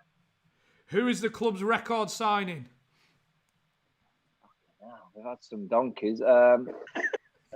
Jesus Christ, record signing. Would it be Carboni still? Oh, Jordan Rhodes. How many times have they won the FA Cup? FA Cup, we never won it. 3 times. What is the current league position? 11th. 15. What colour is this season's away kit? Look at Parky here, pissing himself. Orange. Green. That's done. Fucking. I've been in Australia all winter. 3. They didn't win the FA Cup in fucking December, did they? Tell you, no. Jordan Rhodes is still our best signing, most expensive. 8 million, wasn't it? What the most? Oh, what did Carboni come for? What about here? The money, I think. That's what he come back. But because I've got one of my heroes on, Michael Vaughan, 12. Put him at the top of the table. Yeah, put me at the top. I've counted 12. There's 3 there. We've won the FA Cup 3 times. I only ever remember the Rumbelows Cup in '91. Michael, what fruit do you recommend to have with your gin? More importantly, anything, mate. Grapefruit will do. Orange. Just added it to my basket. Yeah, just anything will do in that. It's lovely. Nice juice. Nice lockdown juice. I could go on for another hour. But cheers, mate. Cheers. Thanks for coming on. It'd be great if guys. You need to come on for a full episode. Make sure you get Ersty on. If you had Ersty on, you get him on. Yeah, he's coming on, I think. He's on the list. He's on the list. Hit list. Get him on. I need you to stock up for my Australian trip this winter. No bother. Oh, cheers, mate. Top man. Thank you very much. Cheers, lads. Cheers. Take care of yourself. Safe, mate. Stay safe. Cheers, guys. Fucking smart, Parky. Thank you very much. Cheers. Oh, smart, Johnny. Are you happy, John? I don't think I need to go for a piss, Rev. I don't think you realise what that just meant to me. I'd rather have had him on, right, than fucking Ronaldo. There you go. Chris, do you fancy entertaining the crowd while I go and get a drink and he goes for a You wee? leaving me? Give us a song. On me old? Yeah. Under the cosh. Under the cosh. Under the Cosh and Friends. We've got another guest coming up, number 5, which is, we said on the latest episode, if anybody wants to get in touch, and a fan could come on. A fan, is that the right word? And so we have, and I'd love to give him an introduction for the next guest. I can't because I don't know anything about him. Apart from his name's Jack Dicker, and he's from somewhere near Reading. Jack, are you? Bring him in. It would have been funny if me and Party just left you all night, wouldn't it? No. Here he is. How we doing, mate? Could have been an effort. Easy, yeah. Hello. How are you? How you doing, mate? How we doing, Jack? You all right? Yeah. Sorry I didn't go with the suit, but we wanted fancy dress. And all. Did you see my suggestion I put down? Yes, that's why you got on. Yeah, the missus got a funny side on that. Yeah, we asked Jack to come on and fancy dress. He went, I haven't got anything available. I could put my missus's toy on my head and go as a unicorn. That's why you got the nod. Get him on. Get him on. He's got to be on. He's got to be on. Have you been watching? Yes, I have, mate. And yeah, Michael Vaughan. It's nice to see someone on TV from that team that's not Freddie Flintoff, but yeah, he was good, wasn't he? Good, oh, very, very good. Yeah. With Chelsea, Yeah, Chelsea. Well, sort of lapsed Chelsea fan, but no, still keep across it. Probably go to more Reading games with Chelsea now, but no, yeah, big old Chelsea. We've got a fan. Chelsea quiz coming for you, mate. So you need to improve that. You better be a Chelsea fan. Who's bottom of the pile still? Is it still Sedge? Robbie Blake. Blakey, man. Blakey, sorry. Two. Blakey is not. He's never gonna move up a player, surely. How many for the win? 11. You got 11 questions. Oh, well, don't fuck about. We do his research properly, mate. Don't worry about that. Don't worry about that. Jack, what's your favourite episode? Andy Johnson or Stephen Elliott, I think. Yeah. Stevie Elliott? You put Stephen Elliott? No, it was a good one. I think the whole when he was up in Scotland playing for the team and he had the Lithuanian gangsters there. Yeah. Oh, yeah. But it's Aberdeen, not Aberdeen. Oh. Hearts, one of the two. Total opposite end of the spectrum today. Did you see his video on Twitter? Yeah, I haven't seen What's it. he done? I've not. He was singing, I think it was Frozen. No, I've been doing a bit of that myself. So not quite Lithuanian gangsters. Yeah, he was doing I've been doing a bit of that myself, to be fair, but I've not been across social media because my wife works for the NHS, so I've been singing Twitter and not. Hero, mate. Your wife's a hero. Yeah, so they tell me. But I remember speaking to you, Jack Giles podcast.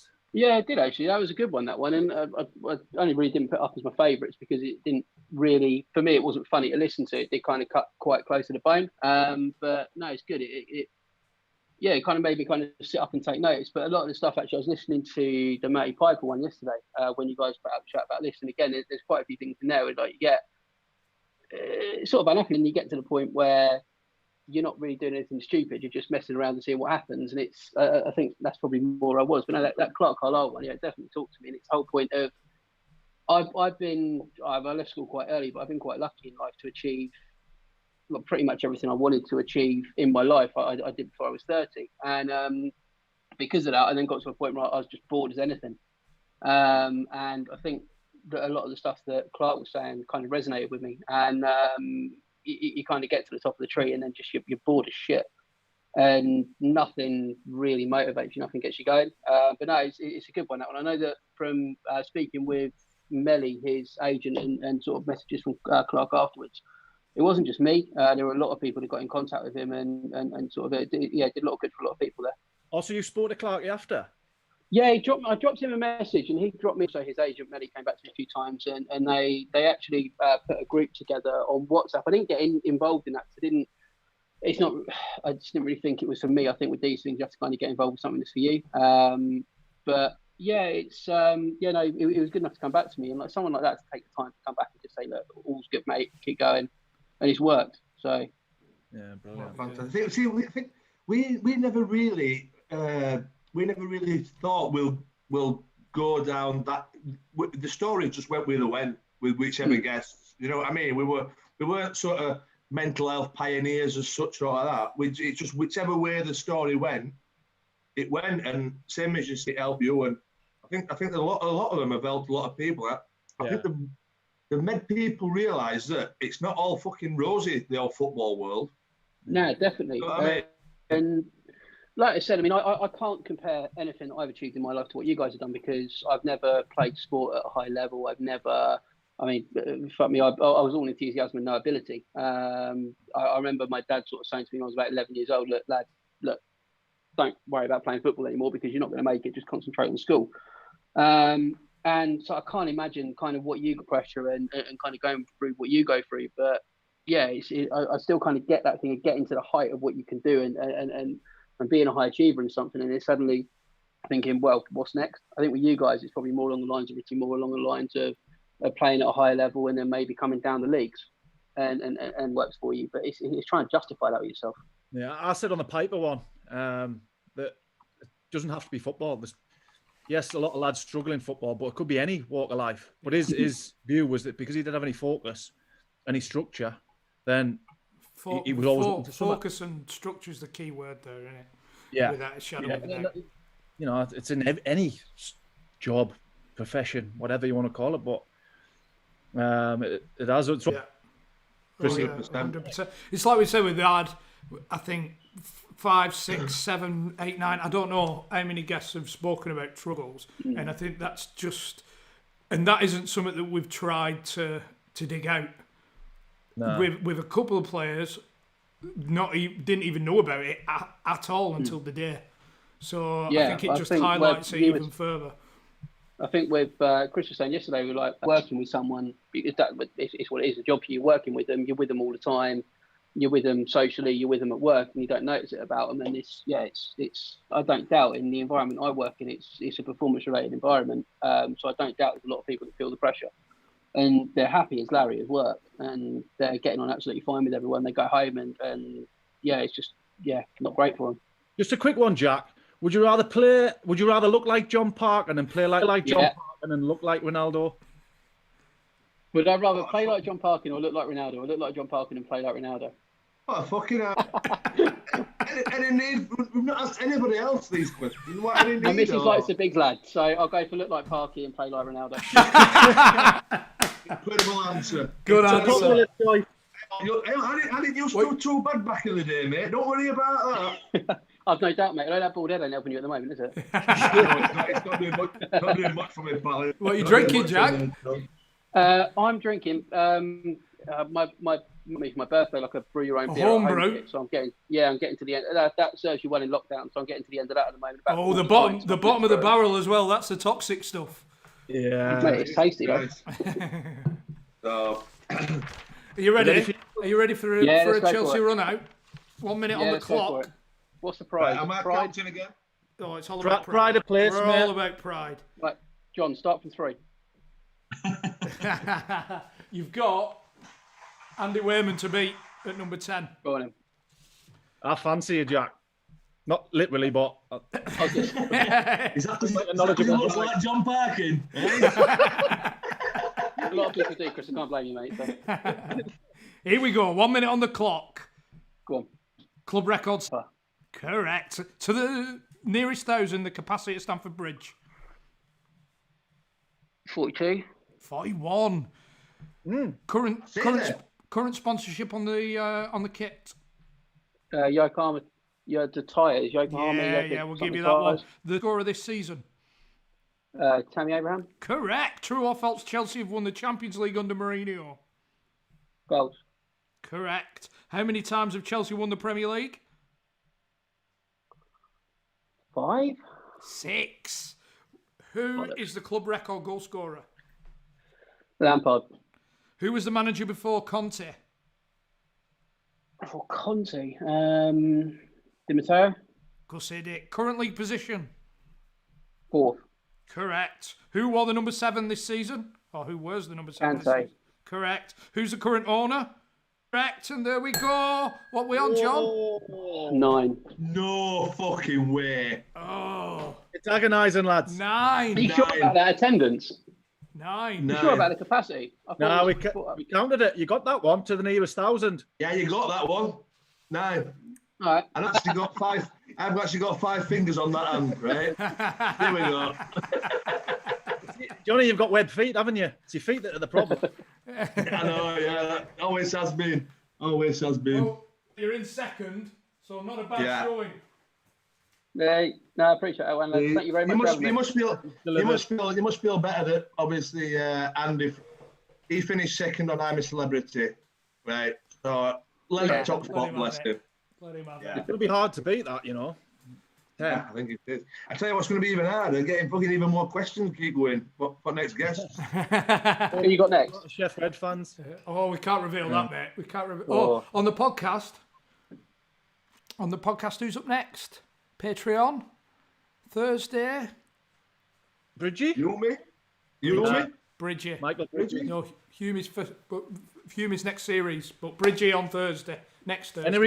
Any requests for a guest? No, I think you guys picked quite well. Oh. Honestly, I really do. Oh, thank you very much, mate. Top man, Jack. Really appreciate it. You two have really bonded this call. It's great to see. Well, cheers, Jack. Thanks for having me, lad. Cheers. Take it easy, And all the best to your missus. Keep up the good work. And thanks a lot. Yeah. Cheers. Thank you, lads. All the best. Take care. Bye-bye. Mate. Take care, mate. Bye-bye. Cheers. All the best. Bye-bye. Are you not drinking, by the way, Chrissy? Yeah, I've got one number 3. We've got... Slow and steady wins the race, Chris. You know that. Yes. She's just done me a bit of patty. Can we have a bit of patty on here or not? Or is that on a pizza? bit of patty. On a pizza? Patty. On a pizza bread. Duck patty. Not sure. She's pissed though. She's had a bottle of wine. The 6th and final guest of the evening. One of my favourites. I think it's probably one of the most behind shithouse individual story. The Suda friend. Yeah. Should we bring him in, Matthew? Screens up. Our final guest of the evening is a man who spent 17 years at the heart of multiple defences. A man who is currently turning it up in the Indian Premier League, and a man whose tales of a lone hitchhiker and a mysterious rucksack is still giving me sleepless nights. One of my favourites. He's watching it on YouTube. Did you turn it off, killer? No, it was Lobster Tube. Lobster Tube, it was. Are you watching yourself? No, I was listening to Vaughan's and Blakey's. That last lad there, he was quite interesting, wasn't he? Yeah. Blakey on Jack. Yeah, I've been speaking to him quite a bit. Yeah, I'm good. Looking good. Probably similar to you lads, just trying to keep ourselves busy, isn't it? Yeah. But, how's the homeschooling going? Ooh. Have you learned, Joe? Yeah, I tell you what, I'm great at time out. I think I'm 3rd in Bobby's class on timetable rock stars. Nah, it's tough, innit? Like, I'm not a teacher, they're missing a teacher, but you just got to try your best, haven't you, and do what you can do. But yeah, we do like 2 hours in the morning, get up, afternoon, mate. We're out the house going on a walk for a bit, you know. So to be fair, depending on what ages they are, I don't think bloody GCSEs and all like that. It's one of them where exactly, mate. You got to have an happy house. It's not going to cause too many problems, I don't think, is it? Because first week, obviously, when it was all happening and that, you know, the missus puts the schedule and that, and I'm thinking, I'm not up to this. She's like, you know, you used to get in your diaries, double science. We're bunking off today, lad. You're all right. Maybe right back and shed in half an hour. Mate, I was on eBay. But you know what I mean? And then after, like, we very good. But the first week we tried to do it like properly, but it's not possible. It's not possible. It's all right. It's nice having them. Nice, because obviously I was away, wasn't I? So coming back and spending time with them is great. How'd you get on in India? Average, mate. To be honest, average. I think you could have a good time over there. I just went to a club that was just taking over a new franchise, and was almost, I think, they really played. Do you know what I mean? As the season went on, and obviously different things happened and that, and it's a hard one. It's hard for me to talk about because at the minute legal stuff over there with it, and just disappointed really. Why? What's happened? No, I ran over a cow when I was on a tuk-tuk. No, I never. I'm glad I did it for the experience and that, and obviously, you know, to experience the amount of horns you hear in one day on the road, unbelievable. How many were talking? Horns from the cars. They don't use indicators, mate. They just go beep, beep, mate. Two for right. Yeah, 2 for right, 1 for left. Straight ons, 3. So, well, how are you lads? You all right? The show's going great, isn't it? I was listening to a few when I was in, in Hyderabad and that. Class. Spot on, mate. Yeah. We're good. What are you going to do with your footy then? Now, obviously, I know football's not a priority with everybody at the minute, but you're in a position. Yeah. You've come back. Are you going to carry on playing, or what are you thinking? Well, to be honest, Brownie, I was, I finished in February, so I was going to come back and go watch a few games. My old club said, can you go do a bit of scouting here or look at this club or do a bit of radio? No, because there's still loads of games left of the League One. Then I come back, mate, and nothing's on. You know what I mean? So it's been a tricky one. So I really don't know what I'm going to do because I'm not sure when I'm starting, the same as all you lot. So I'm just going to have to wait and see. I played every game in India, so I still feel like I've got a little bit in me, but just finding the right club. Did you have any good ones, or? Well, I came second in a lot of them. By the way, Killer, how did you get on with Phil Brown? Oh, yeah. Just have a pate on toast. Is that a Rivita? It's a pate on toast. Nice. I tell you what, I've got the old UB40 here. I'm going to knock the cheese board out in a bit. I'll bet. So nice. I've let it breathe a bit. It's room temp now. What do you think to it? Barkey, I'll be honest, mate. I got on with him really well. Mate. We keep hearing this. He was an older lad and looked after me. I couldn't say a bad word against him, mate, honestly. We're like that with me to start with. We're like with me to start with, and just turn. Yeah. And I just think he might have calmed down a little bit. I don't know. Where'd you have him at Hull, Parky? Yeah, to be fair though, mate, right? We all due respect. Ever since Hull, he's done fuck all, has he? Yeah, he's had a bit of a tough time, hasn't he? So he needs to sort his shit out because he just keeps getting potted everywhere. Yeah. I'm determined to get him on this podcast. Oh. Okay, I've got his number. Yeah, send it over. Airdrop us at night. I'll be handing my resignation and selling my shares, lads. Would you, like you said, you've got stuff going on, but if another club in India came in, is it that much that you'd not be interested, or would you go back? No, you can never say never, but I wouldn't go back. I know it's not forever, but my kids are at an age now where it's a bit tricky. I don't want to go away again. I think maybe the season next year in India is going to be 8 months. So it'd be like another 2 months on top being away. The money is good, I'm not going to lie to you, but then when it starts being 8-9 months, it's not as appealing anymore, is it? Do you know what I mean? Is it right that you just like hotel hopping as well from game to game?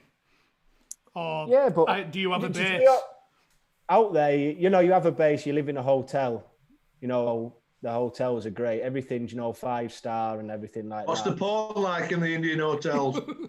The pot, a little bit fuzzy. Like this call? Yeah, a bit like this. Is it fuzzy, Matt, this call? No, you're all right. You're all right. Right. There's loads of air everywhere, is there? No. I tell you what, it's cheap though. It's only 500 rupees. 24 hours you get it for.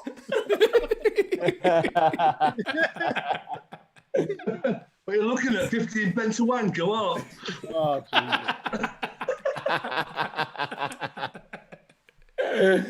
What was that? We thought we'd make an effort. We're a professional fucking outfit. You're getting it well now, aren't you? You're getting a bit big time. Killer, you can pick the theme for next week for us. Right, what fancy dress? Mate, I tell you what, mate. That Christmas do I bumped into. What was it with Blackburn? When you went as Beetlejuice? Filter, wasn't it? Somebody else. Bearing in mind, we've only got Co-op as our options for purchasing fancy dress. Oh, is it, yeah? No, Just come as an aubergine, no problem. Use your imagination. We can get over, can't we? Yeah, it all delivers, doesn't it? Killer, you still speak to Dunny? Yeah, mate. Dunny's one of them. You ring him, and then 3 days later he'll ring you back, won't he? I still speak to him now and again. Is he at Blackpool, isn't he? He was. I don't know if he still is. I think Don't know if he's still there because he's with Grayson, wasn't he? Yeah, that's when I properly got to know him when he went as Elvis on that Christmas. All right. When we put HP on his arse, it looked like he shit himself. Yeah, he had white trousers on. It was a beauty, wasn't it? Yeah. What's the standard like in India, Killer? Oh, were we boring you, Johnny? Were we boring? I'll probably say. No, because we've had these stories, haven't we? People are watching it. We've heard the stories about the brown sauce and that. Yeah. I'd probably, what you can have is you can have 7 foreigners in a squad, yeah, but you can only play 5 in the game. So the foreigners out there are good players, mate. You've got, people who've played in the Liga, older, 30, over 30s, who played in the Liga, played in leagues in Brazil and everything like that. But then the Indian boys, you've got a team that have decent Indian boys, you'll win the league. Do you know what I mean? But there's a few Indian boys that aren't great, but they're improving as a country. But I'd probably say you're looking at League 2, mate, really, I'd probably say. Yeah. Yeah, but then you've got to take into the physical side of it, where League 2 is a slog, hey? Do you know what I mean? I think if you put them in there, they'd struggle. But technically, I'd say around there. Because we had Humey on a couple of weeks ago, and he's a bloody legend over there. He did brilliant over there, mate. He did brilliant over there. But I don't think it ended too well for him, did it? Either. No, I don't. I'm not sure what really went no, on. Oh yeah, he's thought of. He's scored loads of goals over there apparently. Yeah. How much does it cost to get into a game? Mate, it's cheap. But it's cheap to us, mate. But it isn't to it's all in. That's what I mean. Do you see that divide in life? If you will, You do, mate. Yeah, definitely. You do. It opens your eyes when you're over there. It's probably something you should go and see. And see it all. Don't know about live over there, but traveling. But you do see some things. But there is a big divide on, poor and rich. But they're trying to get the footy going over there, and the fans are fanatical, mate. Right, we had a beast over there. We got beat virtually every game, really. Bill Brown's tactics, that 4-4-2. But mate, they were cheering us into the hotel, mate. On the bus, waiting for us. Yeah, fanatical, mate. I mean, if we'd have won it, like you say, if we'd have won and everything had been better over there, it'd have been class. I tell you what, you've killed me. Why? I mean, how long's it been since we did? Oh my God, yeah. And still to this day, whenever my missus comes in with some shopping or anything, I'll say, "What have you got?" And she says, "What in the bag?" She goes, "Mind your own fucking business." Every fucking time. Every time. How many months? It's got to be. You got to get 10 months, aren't you? Still to this day. Can you remember when we went out, Parky Brownie, about a week later in Leeds, didn't we? Yeah. We said, we jumped on that party. We got into that party, didn't we? Yeah. So we got into, mate, how many people came up to us and said, meat and cheese? It was class, wasn't it? It was all Leeds fans, wasn't it, in there? So it was like it was the premiere of the documentary or something, wasn't it? That was it, yeah. Meat and cheese. We didn't mean to go in, did we? It was just the only place that were busy. No, security wasn't great. We were just walking down, weren't we? And we looked up and said, that looks like you walk in throwing champagne at us. We were like, hang on a minute. Plenty of nibble. People are walking past with them and go, well, I'll try one of them, love. No problem. We've got quick fire questions for you, mate, on Leeds United. Big Leeds fan. You're a Leeds fan, aren't you, Killer? Is there what? You are a Leeds fan. I am a Leeds fan. So's my little lad as well, yeah. So we've got... Can I... to help me? Go on. 60 seconds on the clock. What colour do they play in? They're not far off. Are you ready? There's one question, right, that's fucking outrageous, I'll tell you. 60 seconds on the clock. Here we go. What's the stadium called? That's the one. Road. What player was the number 11 this season? Hernandez. Tyler Roberts. What's the sponsor on the shirts this season? Oh my God. Oh. I can see it on my little lad's shirt as well. It's like a grey colour, isn't it? Yeah, it's quickfire this, killer. Not Ant Scooby. Go on. 32 must win the FA Cup. Oh my God. Good. I thank God you gave me Alan Road at the start. These are 73. 72. What position are Leeds currently in the Championship? Second. First. What nationality? What nationality is Bielsa? Oh, it's got to be Spanish. Argentina. Who's the record signing? Bamford. Rio Ferdinand. Who's the club's mascot? Lucas the Copcat. I'll give you that one. Lucas the Copcat. What have we got? Yeah. 2. Oh, do you know what? I shouldn't have done. I shouldn't have given. Do you know what it was? I was thinking of this season. What do you mean? I had on my head you were going to ask me about questions about this season, so I was just thinking now. Have you been watching the season review? I hadn't seen it yet. If it makes you feel any better, right? Yeah. Michael Vaughan got asked how many times has Sheffield Wednesday won the FA Cup. He said none. They won it 3 times. Oh my God! 5th. You're there, killer. So get him down the bottom of the board. Thing is, what was the other questions?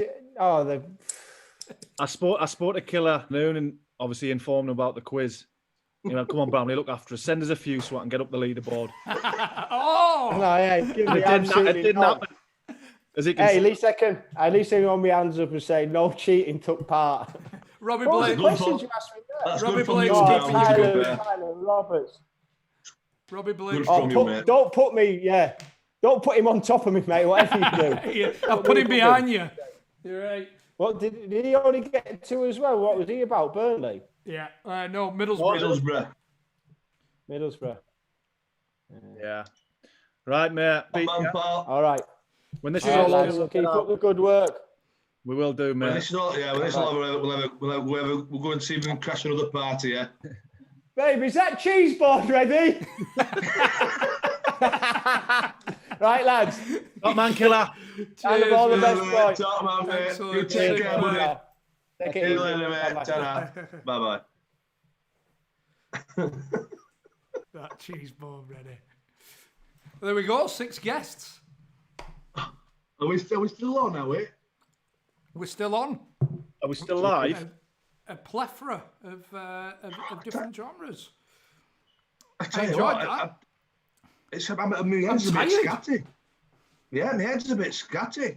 I don't know why he does it like Graham Norton. I really don't. I feel top of the pops, lads. Oh, fucking hell. Shall we kick on, shall we? Yeah. Should we have an all-nighter? We hope everyone's enjoying. Yeah. Have we got a suggestion? Because we got Andy on Coronation Street through us mentioning on the podcast and getting a few tweets in. So we need someone for next week. Oh, God. That's right. attainable. I have tried. Let us have 1 minute. Let me just say. Paul Chuckle? Yes. Why not? Paul Chuckle. We've got to get a Chuckle, brother. Yes, come on. Why not? Oh, I'm not disagreeing, Chris. I'm not disagreeing. Paul Chuckle all day. Chuckle Brothers? No way. Why not? What's his handle? No. Mate, I don't want to fight, Chris. I want to get him on, aye. Is it achievable? To me, to you? Can we get He's on Twitter, isn't he? Paul Chuckle? If we get his Twitter handle in the comments now, we'll get it on the next episode. I'm sure I'm sure Paul. Rotherham fan. Yeah, he is a Rotherham fan. Isn't he on the board? I'm sure he's on the board. He's not on our board, behind you. He will be. He will be. He'll be on here next week. There we go. Entertainer, actor, rapper to you, to me. Yeah. And DJ. Right, so if we can get... If we get him on last, he can do after party. rapping. 2 at Paul Chuckle 2. Let's make it happen. Over to you, peeps. Tweets. What we call them? Tweets. Whatever. I enjoyed that. I'm shattered. Are you? I'm absolutely shattered. Enjoyed it. Yeah. A few signal issues with Sedge, weren't there? But yeah. The thing is, it's par foot course in it. You know what I mean? Yeah. By the way, we need a theme for next week. Oh, fancy dress theme. Fancy dress Well, theme. Killer didn't give us one, did he? Wrestlers. Wrestlers. We'll go wrestlers. Yeah. WWE. Yeah, we'll go wrestlers. What's this that's come up here? Those cannot find script file. We've still got the Just Give for the episode. Yeah, for this. Look at this. Yeah. For that, and Can you see that? Can you see that there? There seems to be a patch there. That's not going back. That's not going back. I don't understand why it's there. We've got the Just Give, and if you can give anything, it's all going towards NHS and also a mental health charity. Who started shooting in kitchen, Chrissy? Oscar's going wild. She's pissed. You want to promise, Johnny? Yeah. I'm going to promise. I tell you what I've started doing, and it's a bit weird. I don't really want to know. It's a bit strange, but I don't know if I've told you I've been going recently, and but when I get in, good night, God bless everybody. See you later. When I get in, right, first thing I do, all sweaty, and first thing I do, whip the shirt off. Rose always gives me eye, obviously, when shirts off. Circa 95, Diet Coke. You can imagine. Does she give you the eye, or does she head straight for the toilet? Eyes down and out into a different room. And then I get myself eyes down. Eyes down, straight down the toilet. I get myself a bib tour, but what I've started doing now is lying in front room before I go and have a shower. And if they're in there, just having a chat with them all. But Juno, my 4-year-old, has started getting a brush, which it's like a soft plastic. And I've no shirt on it, and she started sitting on my lower back and brushing my back hair. Oh, it's sensational! It's sensational. I'm like a dog in front of a gas fire. Forget the Veet, lads. Forget the Veet. I'm keeping it. Oh, she's gonna be a head lady at a bloody an horse stable. That's what she's gonna do. She's gonna look after horses. Oh, I'm not looking back. I'm keeping it. You can keep your Veet. Have you did your 5K charity run, didn't you? Yeah. I'll put it up and I'll make my donation. I didn't. Whatever I need to do, I do it. I didn't do it. I can't run 5K, lads. I put it on my Instagram, and I've run 5, nominate 5, and donate 5. And I didn't nominate you, and my DMs were red hot, saying, "I can't believe you haven't nominated Parky." And I just copied my reply, and I said, "You and I both know that is a wasted nomination because there's no chance he's going to do it." And I was right. I'll just give 15 quid and not run. Yeah. No problem. Yeah. Hey, well, I'm going to put mine up tomorrow, so that's 5 nominations for me. Hit him with it, Chrissy. Poo-poo! Well, I'll tell you what, I'll do it, but I'll just do it on a walking pace. You've only got an hour out to house.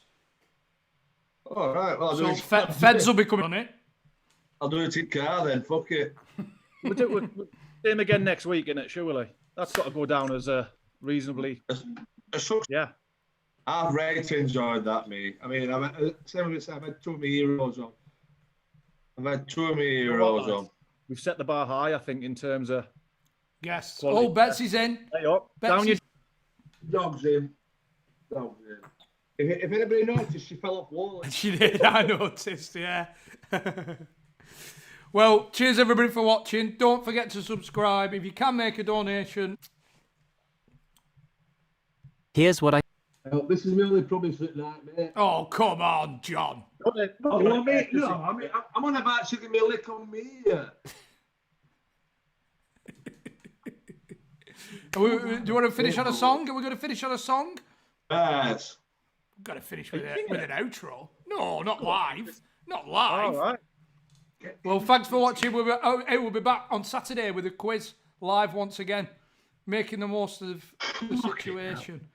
John's doing it this week. You need to get the quiz. You need to get the questions together. We need a guest reader as well. Can we get a guest reader? Oh, should we get a guest on the quiz? Yeah, why not? I need a drinking partner. Get Killer back. Oh, fucking hell. And a sleeping partner. You need a drink? I'll tell you what, Oliver will do it. I know he's only 10, but he'll probably be able to fucking keep up. Get him a two. Is this where we knock off what day, lads? We're knocking off. Good shift. We can take us time off, knock off what day. Oh no, we're going wedding reception. The party's started. Anybody watch or not or what? Or? We'll find out. Right, cheers for watching. We'll see you. We'll see you on Saturday, and if not, we'll see you next week. Sleeping Stay tablet. safe, everybody. Stay safe. Sleeping tablet.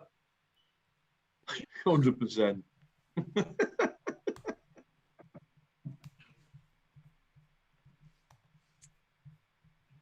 Are we off?